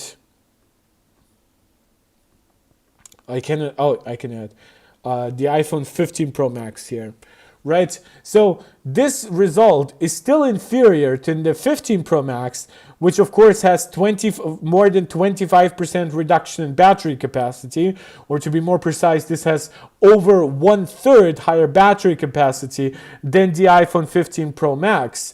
Realize, is this the one with lithium carbide? I am actually not sure. They launched the Vivo X200, the 200 Mini Pro, and the just the Pro, which is the largest model and the most premium. And I actually do not understand which of their batteries is actually silicon carbon batteries and which one is lithium ion. Let's see if they actually... despite packing a bigger battery, the Vivo X200 Pro is thinner than the X100 Pro. This can be attributed to Vivo's use of silicon carbon battery on the X200 Pro. Oh, okay. So it's the Pro models getting it. But they call those batteries different. Like they called one battery Blue Volt, but not the others. So I was confused. Yes, this is the one with silicon carbon batteries, which I guess, given the density increase, they kind of could have given us like 6,000, I don't know, 300. Let's give it 5% extra. Then it would have given us somewhere maybe around the 16-hour mark, similar to the iPhone 15 Pro Max. Of course, we famously have the result of what you do if you use a beep are the chip like the Tensor G4, because Pixel actually still an over 10% capacity increase over the iPhone here, 15% increase here, dramatically below them in actual battery life.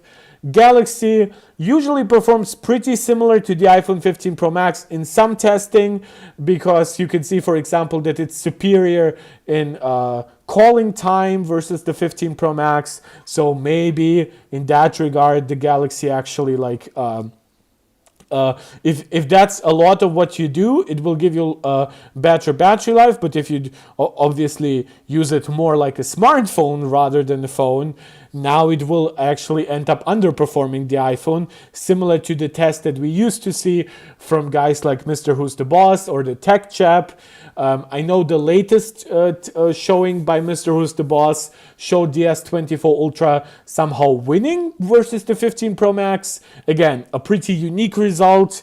Some people said that the settings on the S24 Ultra in that test were actually set wrong. I kind of would probably believe that, because it just got such a huge increase in battery life versus early testing. Yeah, so I actually agree with GSM Arena's battery tests more than any other site. And I did that, by the way, this is not based on the iPhone winning. This is based even like 10 years ago, when iPhones had like terrible battery life in comparison to like the largest Android devices. And that is because, in my opinion, their estimates for stuff like browsing time and gaming time actually line up with my own experiences. Of course, this does have to be compensated for the specific app, the usage of Wi-Fi or 5G or whatever brightness setting you have. So some people will say, well, I never get 10 hours of gaming. Well, yeah, that's because this test is not to say you can get 10 hours of gaming. It's saying that once we align our test as much as possible, the iPhone gets 10 hours. If you use very different parameters, the iPhone will do probably a lot less, but then the others will do so too. So what matters here is not the final result, but the scaling. YTKR, when gonna you have a deep dive for the silicon carbon batteries? Based on what, brother? Are you gonna ship me one? I would love one.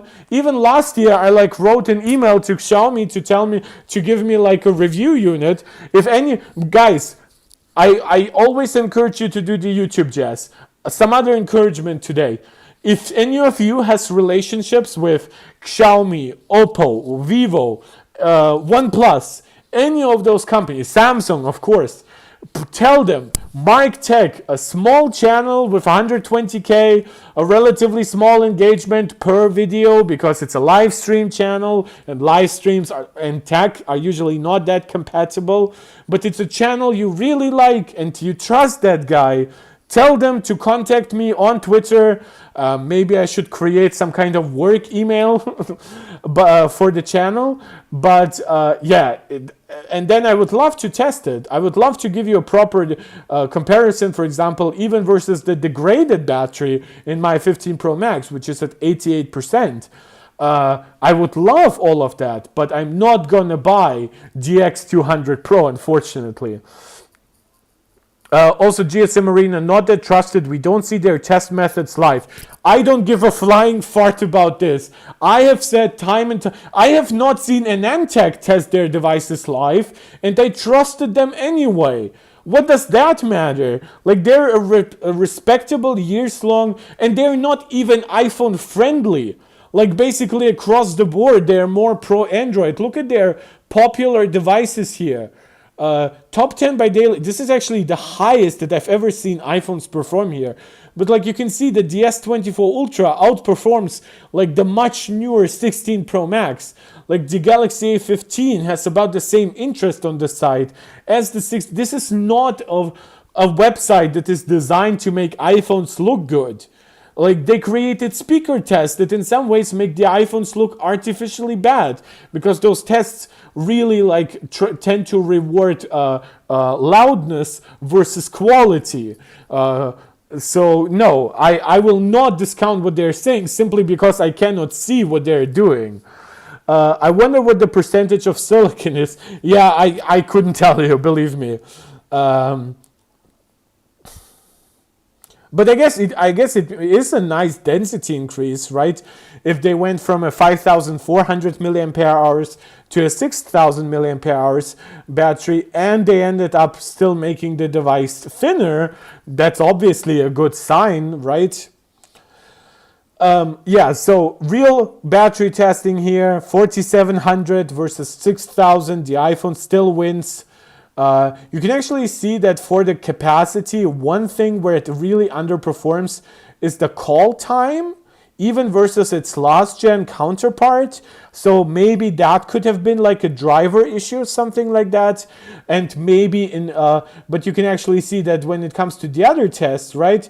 It's around 14 hours of video browsing, similar to 14 hours on the 15 Pro Max. It's around 10 hours of gaming versus 10 hours of gaming, right? So in this regard, since I do regard this probably as the most important test, I would actually have to say this is a good result versus like prior generations. Yeah, but the reason why I'm mentioning this is because some of you ask me like, oh, how do silicon carbide batteries perform and stuff like that? Good, definitely better than their last gen models, but not quite as good as one might, like quite honestly, this battery increase versus the prior generation, given the capacity increase and the use of N3E versus N4P for the processor, I would actually expect a better increase. But I guess we would be getting a better number increase if we didn't see this weird degrading in call times. I saw Chinese battery test charts with the Oppo and Vivo being the top 1 and 2. Yeah, I don't care about those because I haven't followed those. And if I go to the internet, I have seen those too, believe me. I see everything, unfortunately. I spend way too much time on Twitter collecting all that data for all these videos. My problem is I have never seen these devices actually perform that well in regular, like once people actually have all their stuff on those devices, I never see them perform that well. I see them perform really, really well, like a few days after initial setup, right, with very little custom stuff on them, so somewhat unrealistic testing. One example where I actually want to say some good things about a Chinese company is Huawei, because Huawei has actually been really good at giving you steady battery life results even after weeks and months of ownership. And the way they did that is no matter what you installed, they had pretty aggressive RAM management and threw out stuff that didn't matter, they thought shouldn't be running in the background, right? This is why Huawei historically had some pretty good battery life, but then you were gonna ask yourself, well, why am I getting a device with this much memory, with such a large battery capacity, if I never use those two simultaneously? So, yeah. And YTK, those are cellular tests. Okay, I mean, that's not bad. Like, I can even admit that the iPhone might actually underperform in 5G tests versus Wi-Fi tests. But my usage is mixed. So I wouldn't really focus on just one. And in that way, GSM Arena is probably also biased. But at that point, I would kind of have to take their data and GSM Arena's and I guess just smash them together and get the average. In that way, I would probably still have the 16 Pro Max maybe on top now together with like Vivo and Oppo. YT, you said you meant a deep dive into researching that stuff and not using. Yeah, I will probably research a lot more over the next week, but I also want those devices to actually come out. I actually want consumer feedback because, for example, we actually had a consumer product coming out today. Cannot open it now because obviously we're taken up by the Geekerwan test. But like Arrow Lake desktop came out today. And its performance is completely all over the board. In some tests, it gives you like 2-3% higher performance than the 14900K. In some tests, it ends up underperforming the 12600, a 2-year-old mid-range chip, right? So this is why I really couldn't tell you, because sometimes inconsistency in testing is not even a problem with the tester, but it can be a fault of the chip itself, even on a hardware basis. Or it's a problem with the OS not having been optimized and apps not having been optimized. Or it's a bad early driver, stuff like that. So we really only see the final story of a chip and stuff like that a few months down the road. If you look, for example, at Zen 4 from AMD, they recently got a decent speed boost on Windows H2 or 2H24, so the second half Windows 11 release for the year 2024. And that's an almost 2-year-old chip by the time that update came out, and suddenly the chip could perform 5-7% better in some specific games, like 25%. And then we saw a huge difference between how does the chip perform on a clean Windows install versus a Windows install that might have a lot of apps running on them. And it's not because the apps are actually eating up like RAM or even chip runtime, but simply because those apps were basically like garbaging up the Windows 11 install, you got a decrease in performance. And those are real world results that I would really like to see before I make a final conclusion on like the D9400, the 8 Elite, the exact products, of course, like the Vivo X200 Pro, the Oppo Find X8 Pro, the Ultra variants, like for example, Xiaomi right now is releasing the Xiaomi 15 and Xiaomi 15 Pro. I'm not actually too interested in those. I would like to see the Xiaomi 15 Ultra. So, guys, I am a live streamer. I will also do research live on stream. And I do want your support for all of it, because obviously the more time I invest, I kind of have to work less almost, but I also have to spend less time on my private life. And believe me, I love doing this channel. I love being with you. I've recently seen people coming into like my Twitter from YouTube. It's been really great. But you have to give me extra info, right? So you have to help me. You have to motivate me with stuff like the YouTube jazz that I usually say. And then it's a long process of us finding the truth together, right? That was a very long-winded response. But yes, I will do deep dives on all of this, believe me. 是在维持 X Elite 整体设计上进行了小幅度优化的产物。那 X Elite 的大核单说绝对性能其实还不错，那我也很想知道它在手机上能效如何。不过8 Elite 的小核就比较特别了，它是一颗从未出现过的全新核心啊。从整个架构的规模来看啊，它应该是比较接近 ARM 公版的 A7XX 系列的。替代的呢是以前安卓阵营芯片。Right, and when we actually got rumors about the 8 Elite, or at that point we called it the 8 Gen Pro, a lot of us actually assumed that it would have like an A720 or A725 efficiency core. The fact that this is actually a custom design, in my opinion, makes the 8 Elite much more interesting. 大核，它的前端有一个4宽的解码器，整数部分呢搭载了4个 ALU， 但浮点部分的执行单元就非常少了，仅仅2组执行单元 ，ROB 队列深度314。那这个架构的整体设计思路就很有意思啊。那么它的整数部分啊看起来规模不小，但浮点部分呢又非常精简。考虑到8 Elite 的超大核是一个浮点性能超强的架构，那这个8 Elite 的这个小核设计思路就很明确了，强整数弱浮点，刚好和它的超大核互补啊。看来呢，可以使用自家架构的高通，也有了和苹果一样针对场景设计内核的自由度。Well, whether or not they can actually do their custom designs as freely as Apple is the question, right? 这真的是有一种突破枷锁的感觉啊！这次两种 CPU 的自研架构呢，在今天解禁之前一直相当神秘啊，大家都不知道高通自研出来到底是好是坏啊。那么尤其是能效表现，真的是充满悬念。有的人觉得这次能成，也有人呢看到今年ARM公版这么强啊，担心高通会打不过。那反正今天呢，咱们就一定能知道答案了。那我们用1+13定频来测一测，到底是好是坏。带他俩经历一下 Spec 2017的拷打，看看能效曲线就清楚了。首先来看超大核 Orin L， 那打不打得过 X925 呢？那这个呢就是它的整数能效曲线。Okay, so this is Spec 2017. This is integer testing. Of course, we see the 8 Elite and the Dimensity 9400 do not just underperform the A17 Pro and the 18 Pro performance cores, but they also actually consume more wattage during that.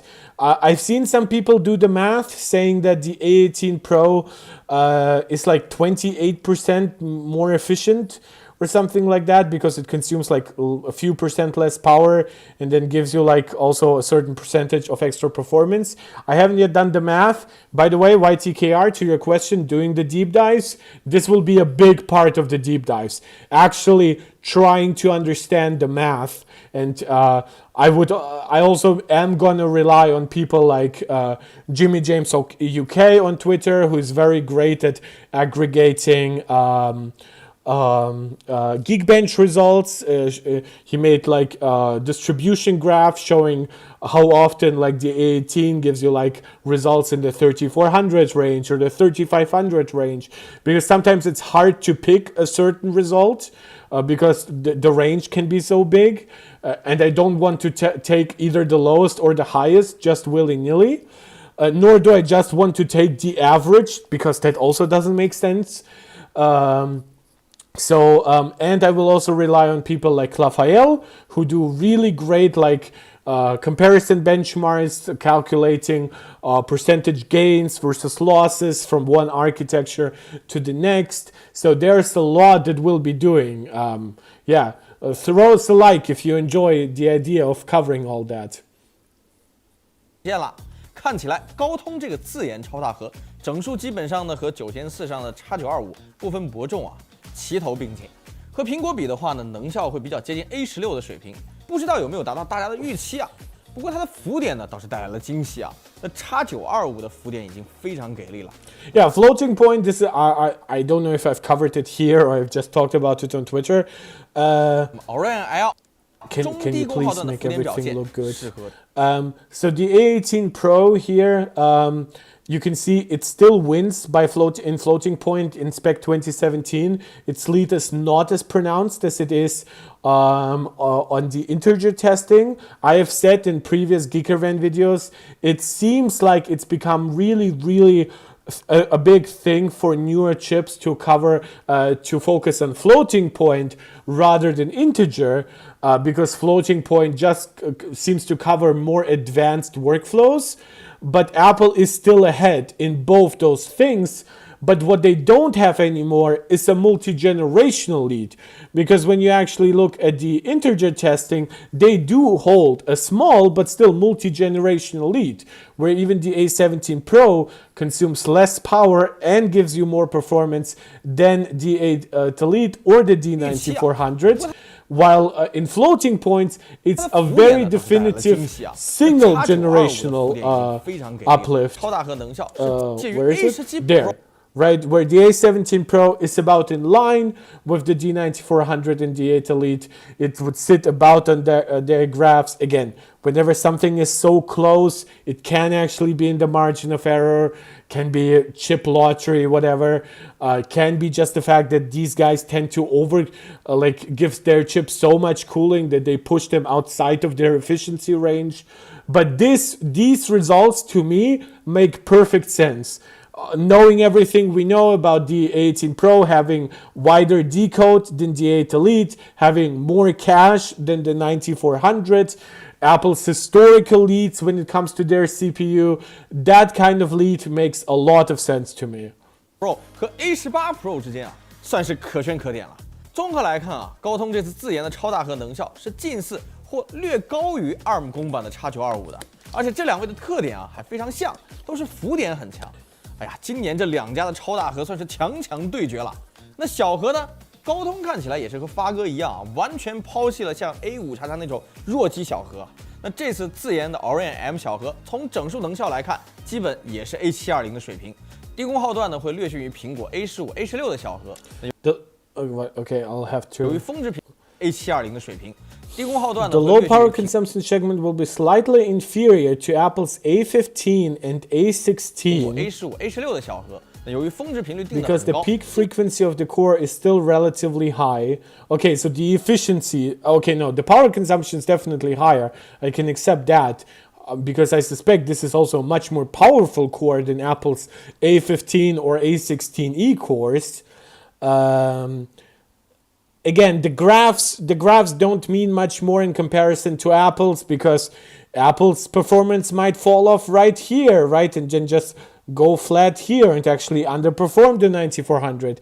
It could actually still scale really well, but Apple just doesn't want to clock the E-cores much higher, right? So again, the core, multi-core comparisons on smartphones are complicated for the reason that usually it's hard to control how much frequency is dropped on the P cores, how much is dropped by the E cores. So for example, the energy efficiency modes even that Apple has, they are tuned differently from chip to chip. Some might benefit the E core more, some might benefit the P core more, right? And it's architecture specific because that's the kind of customization that Apple is allowed to have because obviously they have so much control. This is usually when they say like, oh, Apple is faster, but on that graph they perform poorly. And I'm like, bro, you have 2 points. You really cannot make a very educated guess because on a big part of that curve, you can customize the P-core frequency, you can customize the E-core frequency a lot differently. So that to me, for multi-core, just makes very little sense because we have different core types. When we look at a curve for a single core, that to me makes, of course, that to me has less problems because one core would basically have only one major variable, and that is its frequency. 性能上限还是比较高的。那比起9400的低频 A720。8 Elite 这个 M 核呢，会承担更多大核的整数工作。相比较于整数，那这颗小核的浮点，正如我们前面所说，这并不是它的强项。那它这个浮点能效呢，仅仅和去年4纳米的8 Gen 3上那颗 A720。The floating point efficiency is only as good as the A720 on last year's 4 nanometer A Gen 3. So this is definitely not the most efficient design ever created. 互有胜负啊！那我们也说了，这看起来是高通刻意而为之啊。他们更希望把浮点工作交于超大核来完成。Yeah. 那总的来看这次高通自研的核心和 ARM 公版比起来 So you can see also that basically it's referencing what I said, which is integer are seen as less complicated tasks. This is why Qualcomm wants integer tasks more often to be handled by the E-cores. They even clock them quite high so they can actually deal with it nicely. Still, they gave you a few more E-cores than Apple gives you. But when it comes to floating point, not only are they inferior to Apple's vastly more advanced E-cores, but they're just not designed for it in a way at all, even despite in your note underperforming last year's A720 on N4P. So I assume it will be actually significantly worse than the A725 on N3E. 我觉得是针尖对麦芒啊！考虑到今年ARM公版的进步很大，这第一代的 Orin 核心的表现呢，还算是说得过去啊。Yeah, this should also be said. Unfortunately, the Dimensity 9400 actually doesn't use A725 cores. It uses still A720 cores. So in that regard, Qualcomm would have actually maybe been beaten if MediaTek had been a little bit more like I guess, more willing to go with something more advanced. 目前高通这个自研 CPU 还是做不到苹果那样的外形科技，但万事开头难嘛，先打个不错的基础，后面再慢慢改进，潜力肯定是有的。不过鲁迅曾经说过，架构不够，规模来凑啊。这次的骁龙8 Elite 强就强在它的 CPU 是2+6的规格。By the way, this is why, and I know some people will just call me Apple biased or whatever. Some people will say, oh, it has more E-cores, technically that allows the cores to run at lower frequency all simultaneously. That is all fine and good. But when you have a much better P-core and a better E-core, to me, the A18 Pro is such a clear winner in CPU, even if it ends up losing in multi-core performance, because I'm just like, guys, come on. And a part of that is Apple is kind of cheating, if you want to say it that way, because of course Apple gives you 24 megabytes of SLC cache here. Their cores have a lot of cache to access, giving them a lot of ability to handle larger tasks, not have to speak to the less efficient and slower memory. But then again, the 8 Elite is actually a larger chip based on the same node. So even if Apple is using more cache, well, nobody prevented Qualcomm from using more cache. 2颗超大核，6颗高频小核，多核表现绝对不容小觑。所以呢，赛博斗蛐蛐时间，我们拿出 Geekerwan 6啊，比一下 CPU 多核能效看看。这8 Elite 多核确实很强啊。Geekerwan 6最高干到了10000分啊！虽然跑10000分的时候功耗已经超过15瓦了。So one thing to call out here. As I said before, the 8 Elite on the OnePlus 13 still uses here 8533 memory. I've said already in the video that there is, of course, potential for that to improve with chips that use 9600 memory or even 10700 or 10667 to be more precise, which is, I believe that's the Oppo that is doing that in the 9400. That is actually Samsung memory. That can be both Samsung and Micron. 9600 is Micron. Actually, Qualcomm announced that. And then Apple, I believe Apple mostly uses Micron or SK Hynix memory. Yeah, and Apple, of course, is using slow memory here because Apple has this huge system level cache. So they have less demand of memory bandwidth. And again, a lot of people use this curve to say, oh, the 8 Elite is better than the A18 Pro. Again, when it comes to multi-core results at full tilt, it's really hard for me to make any such statements because when is your chip ever actually targeting these performance levels? When are, I've already said, I am not sure how they measure power consumption on the iPhone. But when is your iPhone ever happy in consuming 12 watts, right? Never during gaming, no regular productivity app, no web browsing task, right? Never will your CPU alone ever want to jump to 12 watts, much less, what is it? 15.14 watts. So, and some will be like, well, they exist on lower end of the curve. And I'm like, no, there is no curve because you can, or more precisely, there are way too many curves. You can have a curve that maybe goes like this, that really favors E-cores, right? So it's very efficient. But then once you start leveraging P-cores, the efficiency actually levels off and then you cannot really get that much extra performance anyway, right? Or you can have a very P-core demanding thing where you just jump very high here, right? Where you can get a lot of performance, well, timing wise, that's a stupid thing, but that's what Geekerwan said. They said the clock speed increase on the A18 Pro is delayed. And then you get a completely different curve So that curve to me means absolutely nothing. And part of that is also that we don't have a curve for the A18 Pro, because some people will just assume, well, it means the A18 is here, right? Always under the curve of the A8 Elite. It doesn't have to be. A perfectly normal curve could also look like this, and it would show therefore much higher average efficiency than the 8 Elite. So again, because there is no curve and because there is potential for such different chip utilizations, I tend to really disregard this test. Not completely. I'm still interested in the peak performance results, not downplaying that. I think it's cool that the 8 Elite can give you 10,000 points. 来看低一些的功耗下，应该也能获得不错的性能，整体表现还是挺好的。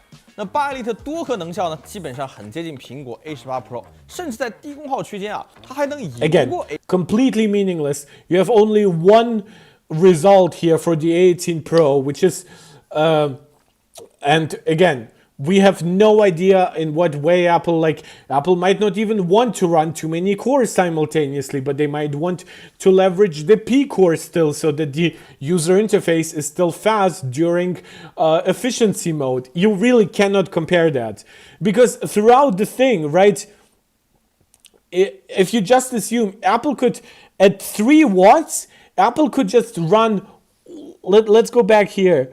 How many cores did they have running here? So at 6 watts, the 18 Pro about gives you peak performance, right?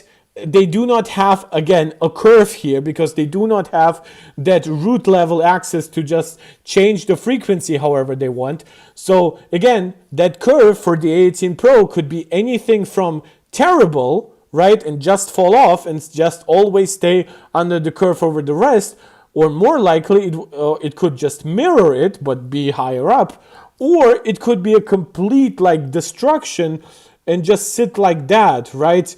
And then at 3 watts, it would still give you 80% of the performance or something like that. At that point, you can imagine that at 3 watts, you are very, very versatile. You could potentially use just one P core, but get 80% of its performance. You could use 2 P cores, maybe at 60% of performance, or you could almost disregard the P cores and just use the 4 E cores, or you could use 1 P core and 2 E cores, right? It's completely meaningless because we do not have a curve, we do not have a detailed explanation of the clock frequency behavior between the different core types.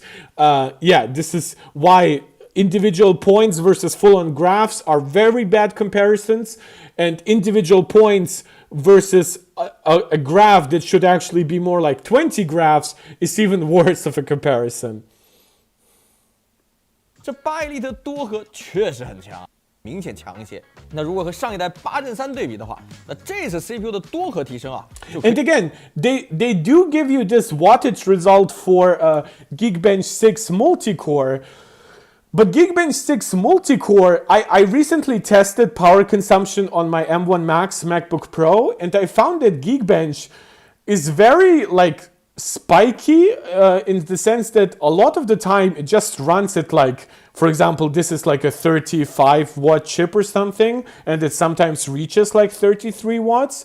But through most of Geekbench 6, even multi-core testing, it will be more in the 22 watt area, which is a full third lower. So to have 1 wattage ascribed to the entire Geekbench 6 test is a little bit iffy too, unfortunately.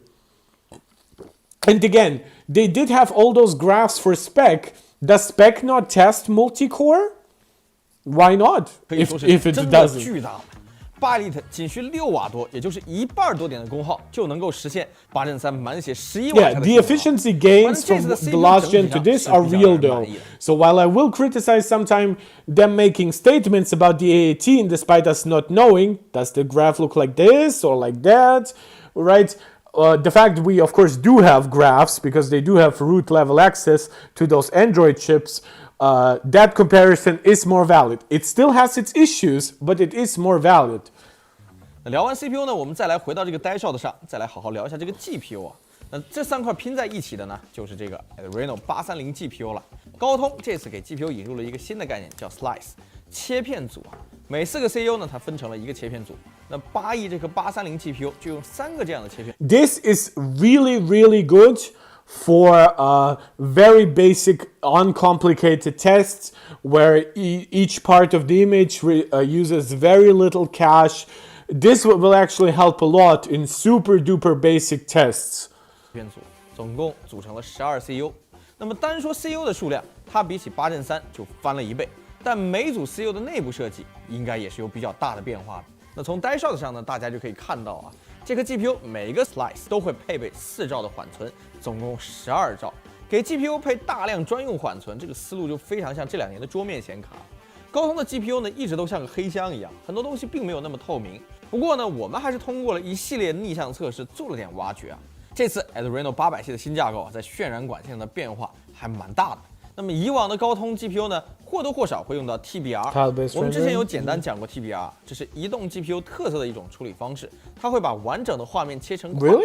Tile-based rendering is unique to mobile chips? Well, I guess I don't consider it unique because Apple does have larger M series processors, of course. But I guess this is why it's also like called tile memory, what Apple advertises for their chips, because it is kind of like almost like cache that it's hard to measure because it's part of the logic and it helps with rendering each tile. 降低显存带宽的需求。那么高通的 GPU 呢，常常会使用这个 Flex Render 技术，根据缓存压力去决定切块的大小。但这次高通的 Adreno 800的整个思路就很不一样了。我们写了一个测试 GPU tiling 行为的测试，看了一下，有了大缓存之后 ，Adreno 830似乎不再需要去切割画面做 TBR 了。12兆的缓存配合真缓冲压缩，可能直接就能塞进一整。Why are the results different? Why is it rendering something different on screen? 真啊，这个呢其实就会更接近桌面显卡常用的 IMR 直接渲染，完全没有切块的痕迹啊。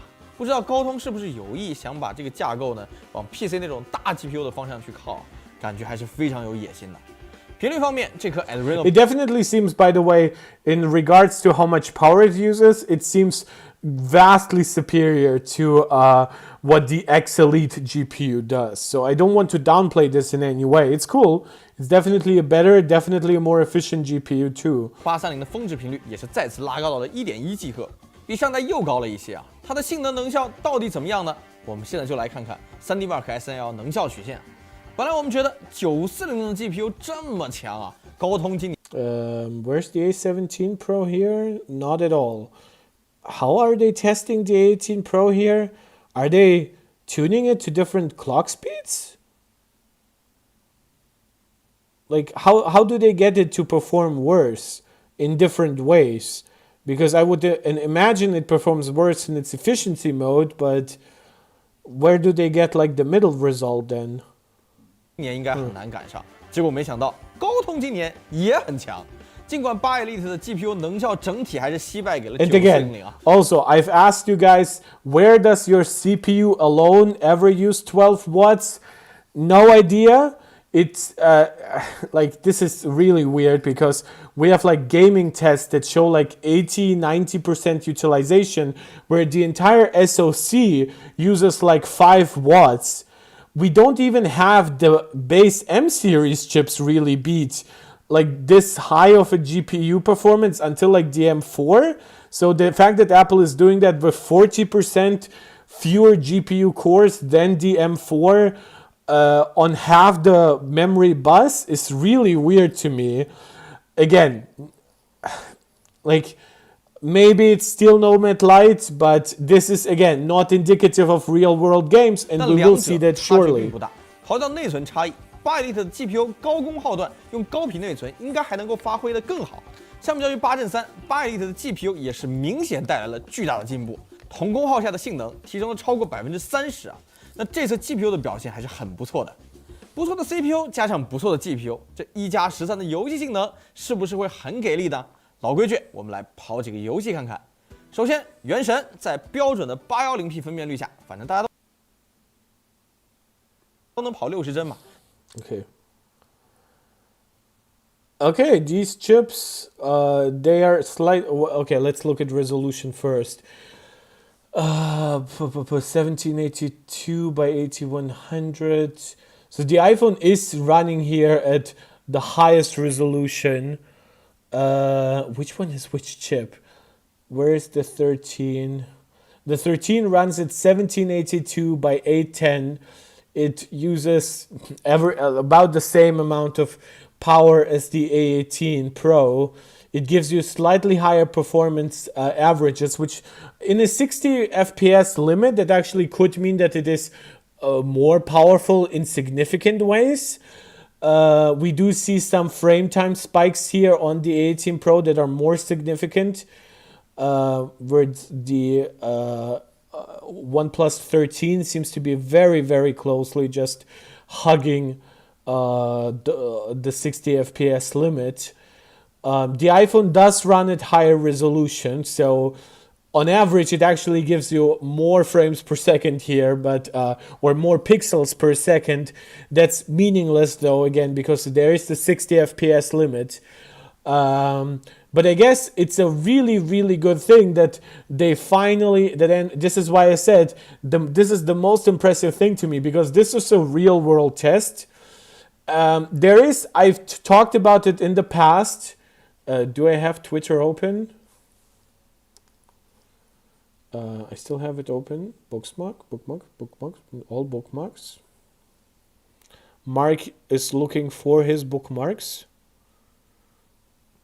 There. Now this is for, sorry. Shout out to Raphael or Ini Isa for bringing that up. I've covered that in a previous video already. That even though we sometimes do have like high graphics option, right? We do then see still dramatic actual real world differences where a setting that can be called the same thing just looks like a full generation ahead. You see reflections here, granted those are light reflections. You see more details in the surrounding area of the beach. You have more detail being rendered in general here. I can not zoom because of how stupid Twitter is, right? We have, you might think, well, is that just a visual difference? No, those are shadows. And you can see that under the tree, under those trees, while here, there are no shadows at all, even in something close up. So again, it's hard for me to say. And also a slight benefit here to the 18 Pro, we do know it's capable of Apple's AI-based upscaling. However, we also know that technically the latest Qualcomm chip should be capable of frame generation, but we have no real proof of it. Like, we don't have any game that comes with that right now. Plus, of course, technically, if you just use FSR3, anything is capable of frame generation, but then the quality of that frame generation is questionable. So I'm just trying to say, just because we do have sometimes very similar results or even very different results that suggest something is much faster, that Dimensity 9300, by the way, that they showed before here, or even here, right? They just showed that it's much more efficient, actually. Or they did not show the Dimensity 9300 here. But even the A Gen 3, right? They showed that it's almost as efficient as the A18 Pro.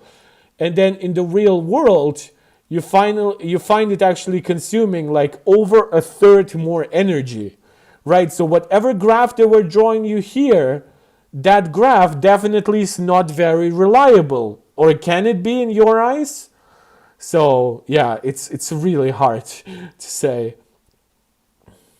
整机功耗4.6瓦。Oh, sorry, I need subtitles. I do not speak Chinese. 和 iPhone 16 Pro 及9400机型旗鼓相当，但我觉得最牛逼的是它的机身温度啊，1+13是我们史上第一次在原神须弥跑。Yeah, and again, nice. You can definitely see that it has a very well balanced cooling solution and a more efficient chip than these. With the iPhone, this is actually one of the worst heat dissipation results I've seen for the 16 Pro Max, but I won't call them liars on this. So you can see if Apple like didn't just give us more cooling, but actually distributed it better to maybe even having cooling as low as here. Though for iPhone it is complicated because they do have quite ambitious speakers in here and haptics, and the iPhone has more buttons and stuff like that. So Apple does have issues beyond just being cost efficient in how they integrate it. But yeah, you can also see here, like versus the 8 Gen 3, like everything is just so much better. 测试当中，机身温度跌破 This is why I never understood any graph that said that the 8 Gen 3 is anywhere close to as sufficient as the A17 or the A18 Pro. You just had devices with so much better cooling systems running hotter, and you had 40% higher power consumptions and stuff like that. That just never made sense to me. 度的手机啊，最高不超过39.8度，这未免有点冰手 Just 了。 a bit cold. 所以我们还是给它上点强度吧。那看过我们以前一加评测的同学肯定知道，一加的插针算是一绝。那由于不需要依赖外挂芯片， Oh, they do actually test frame gen. That's nice. That's why you watch the entire video and don't look at screenshots from the 渲染 video. 管线级别的插针，在游戏适配之后可以拿到运动矢量信息，所以不仅呢延迟会低很多，插出来的画面也会更准确。那你想，它这个思路呢，其实有点像 NVIDIA 的 DLSS3啊。那这代一加13呢是继续改进了插针，然后呢也支持超分插针并发。我们测试了一下。 Oh, this is what people were saying when it comes to super resolution. So this is upscaling, right? Because why? Like this isn't a increase in resolution. This is upscaling. So they do what FSR, DLSS, and DA17 did for resolution, but they also have frame generation. The problem with frame generation, they did call it frame interpolation, which is a big no-no in my eyes, because frame interpolation is really bad. If you don't base it on an advanced AI, it just looks like crap. So I really don't know, because every TV will even support some kind of frame insertion, frame interpolation, and technically make everything smoother. But those frame in the middle, they're fake. And they are bad because they are not real frames. They are based on vector graphics from the previous and the later frame. So they also result in higher latency, because that means that the later frame has to be held back so you can run that intermediate frame. That can also create bad frame times if you don't space out the distances between real frame, fake frame, real frame, fake frame too well. But it's good to know that they have upscaling, because upscaling in resolution is actually, in my opinion, the much more important part. I would rather run the game at a low resolution to actually reach 60 FPS, and then use a little bit of overhead for some resolution upscaling, instead of just using garbage frame interpolation. 在超分到1980×900的分辨率后，再开启插针，插到120帧，结果原神跑得非常稳定啊。并发的情况下，整机功耗也只有5.8。You cannot do that. What they're showing here is fake. And you can. This is not my opinion. This is the opinion of Hardware Unboxed, Gamers Nexus. What they're showing you here in terms of, for one, you can see that the frame rate is less stable, right? But in general, these frames are not real performance. So something might look smoother, but the latency increase could actually result in it performing worse, right? Which means that if you touch it, the response in the next frame might actually be a little delayed, even though you technically have a lot more frames. So you cannot draw that kind of graph. 跑完30分钟毫无压力啊！我觉得能够做到这样的能效，超分加插针也算是真正稳定可用了。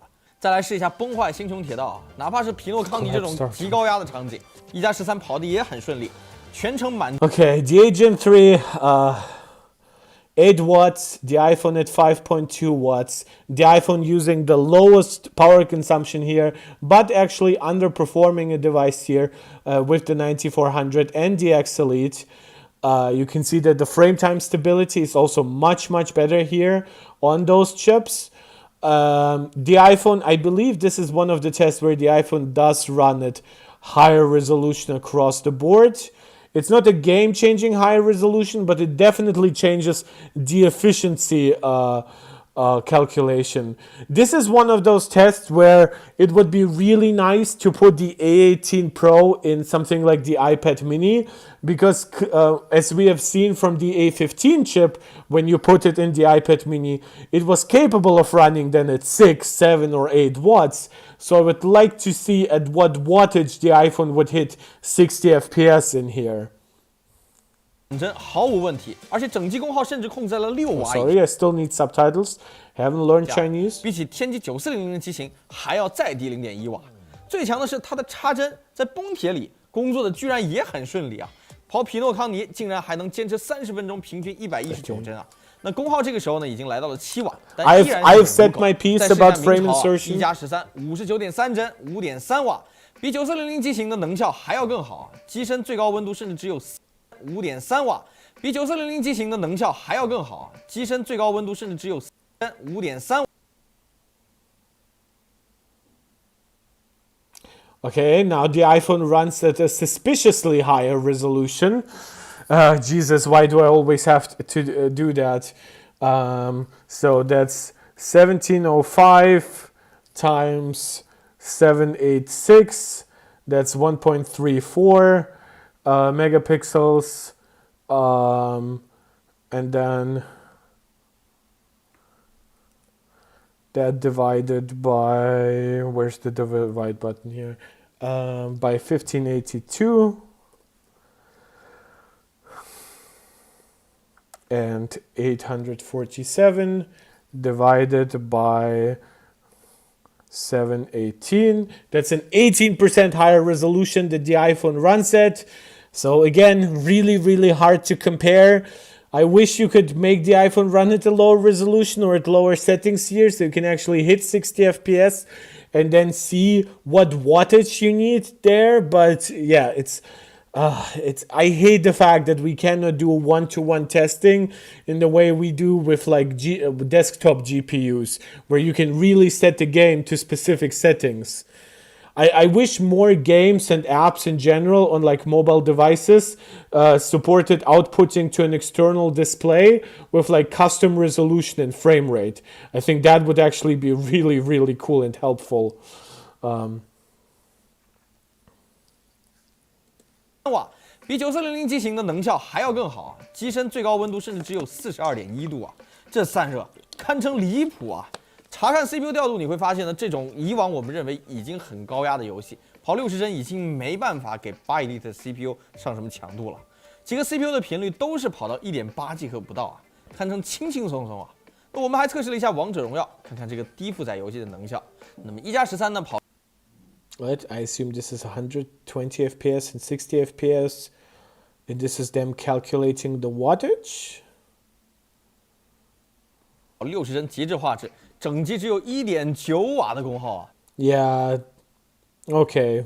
I would be skeptical at some of these numbers, but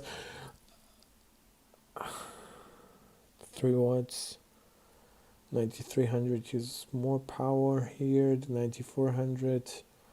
Okay, you can see that it can perform a little differently from device to device. Okay, I mean, I don't care, but it's interesting still. 跑120帧高清更是只有2.5瓦，你知道这是什么概念吗？上代8阵3的机型跑王者60帧的测试都要2.5瓦了，这代1+13已经可以用相同的功耗跑120帧了。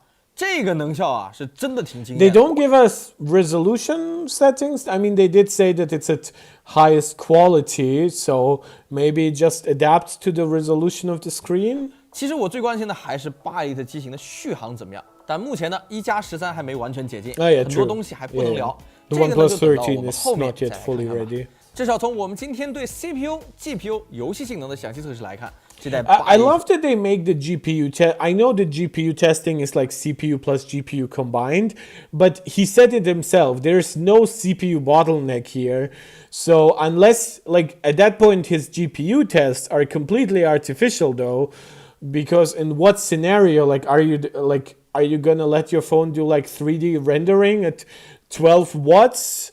like it's a little weird because those are not really the apps to like push it to those high power consumption, because if it's more of a gaming benchmark, then why does it consume 2 to 3 times as much energy as any real game does for the entire SoC, but now for just the GPU? 在能效上还是有点东西的。虽然这个自研 Orin 架构能效上呢，其实也就和 ARM 公版差不多水平，它还没能够达到苹果 CPU 内核那种碾压级的程度。但高通啊，毕竟愿意堆规格，再叠加上各个方面的改进，自然是可以引起质变的。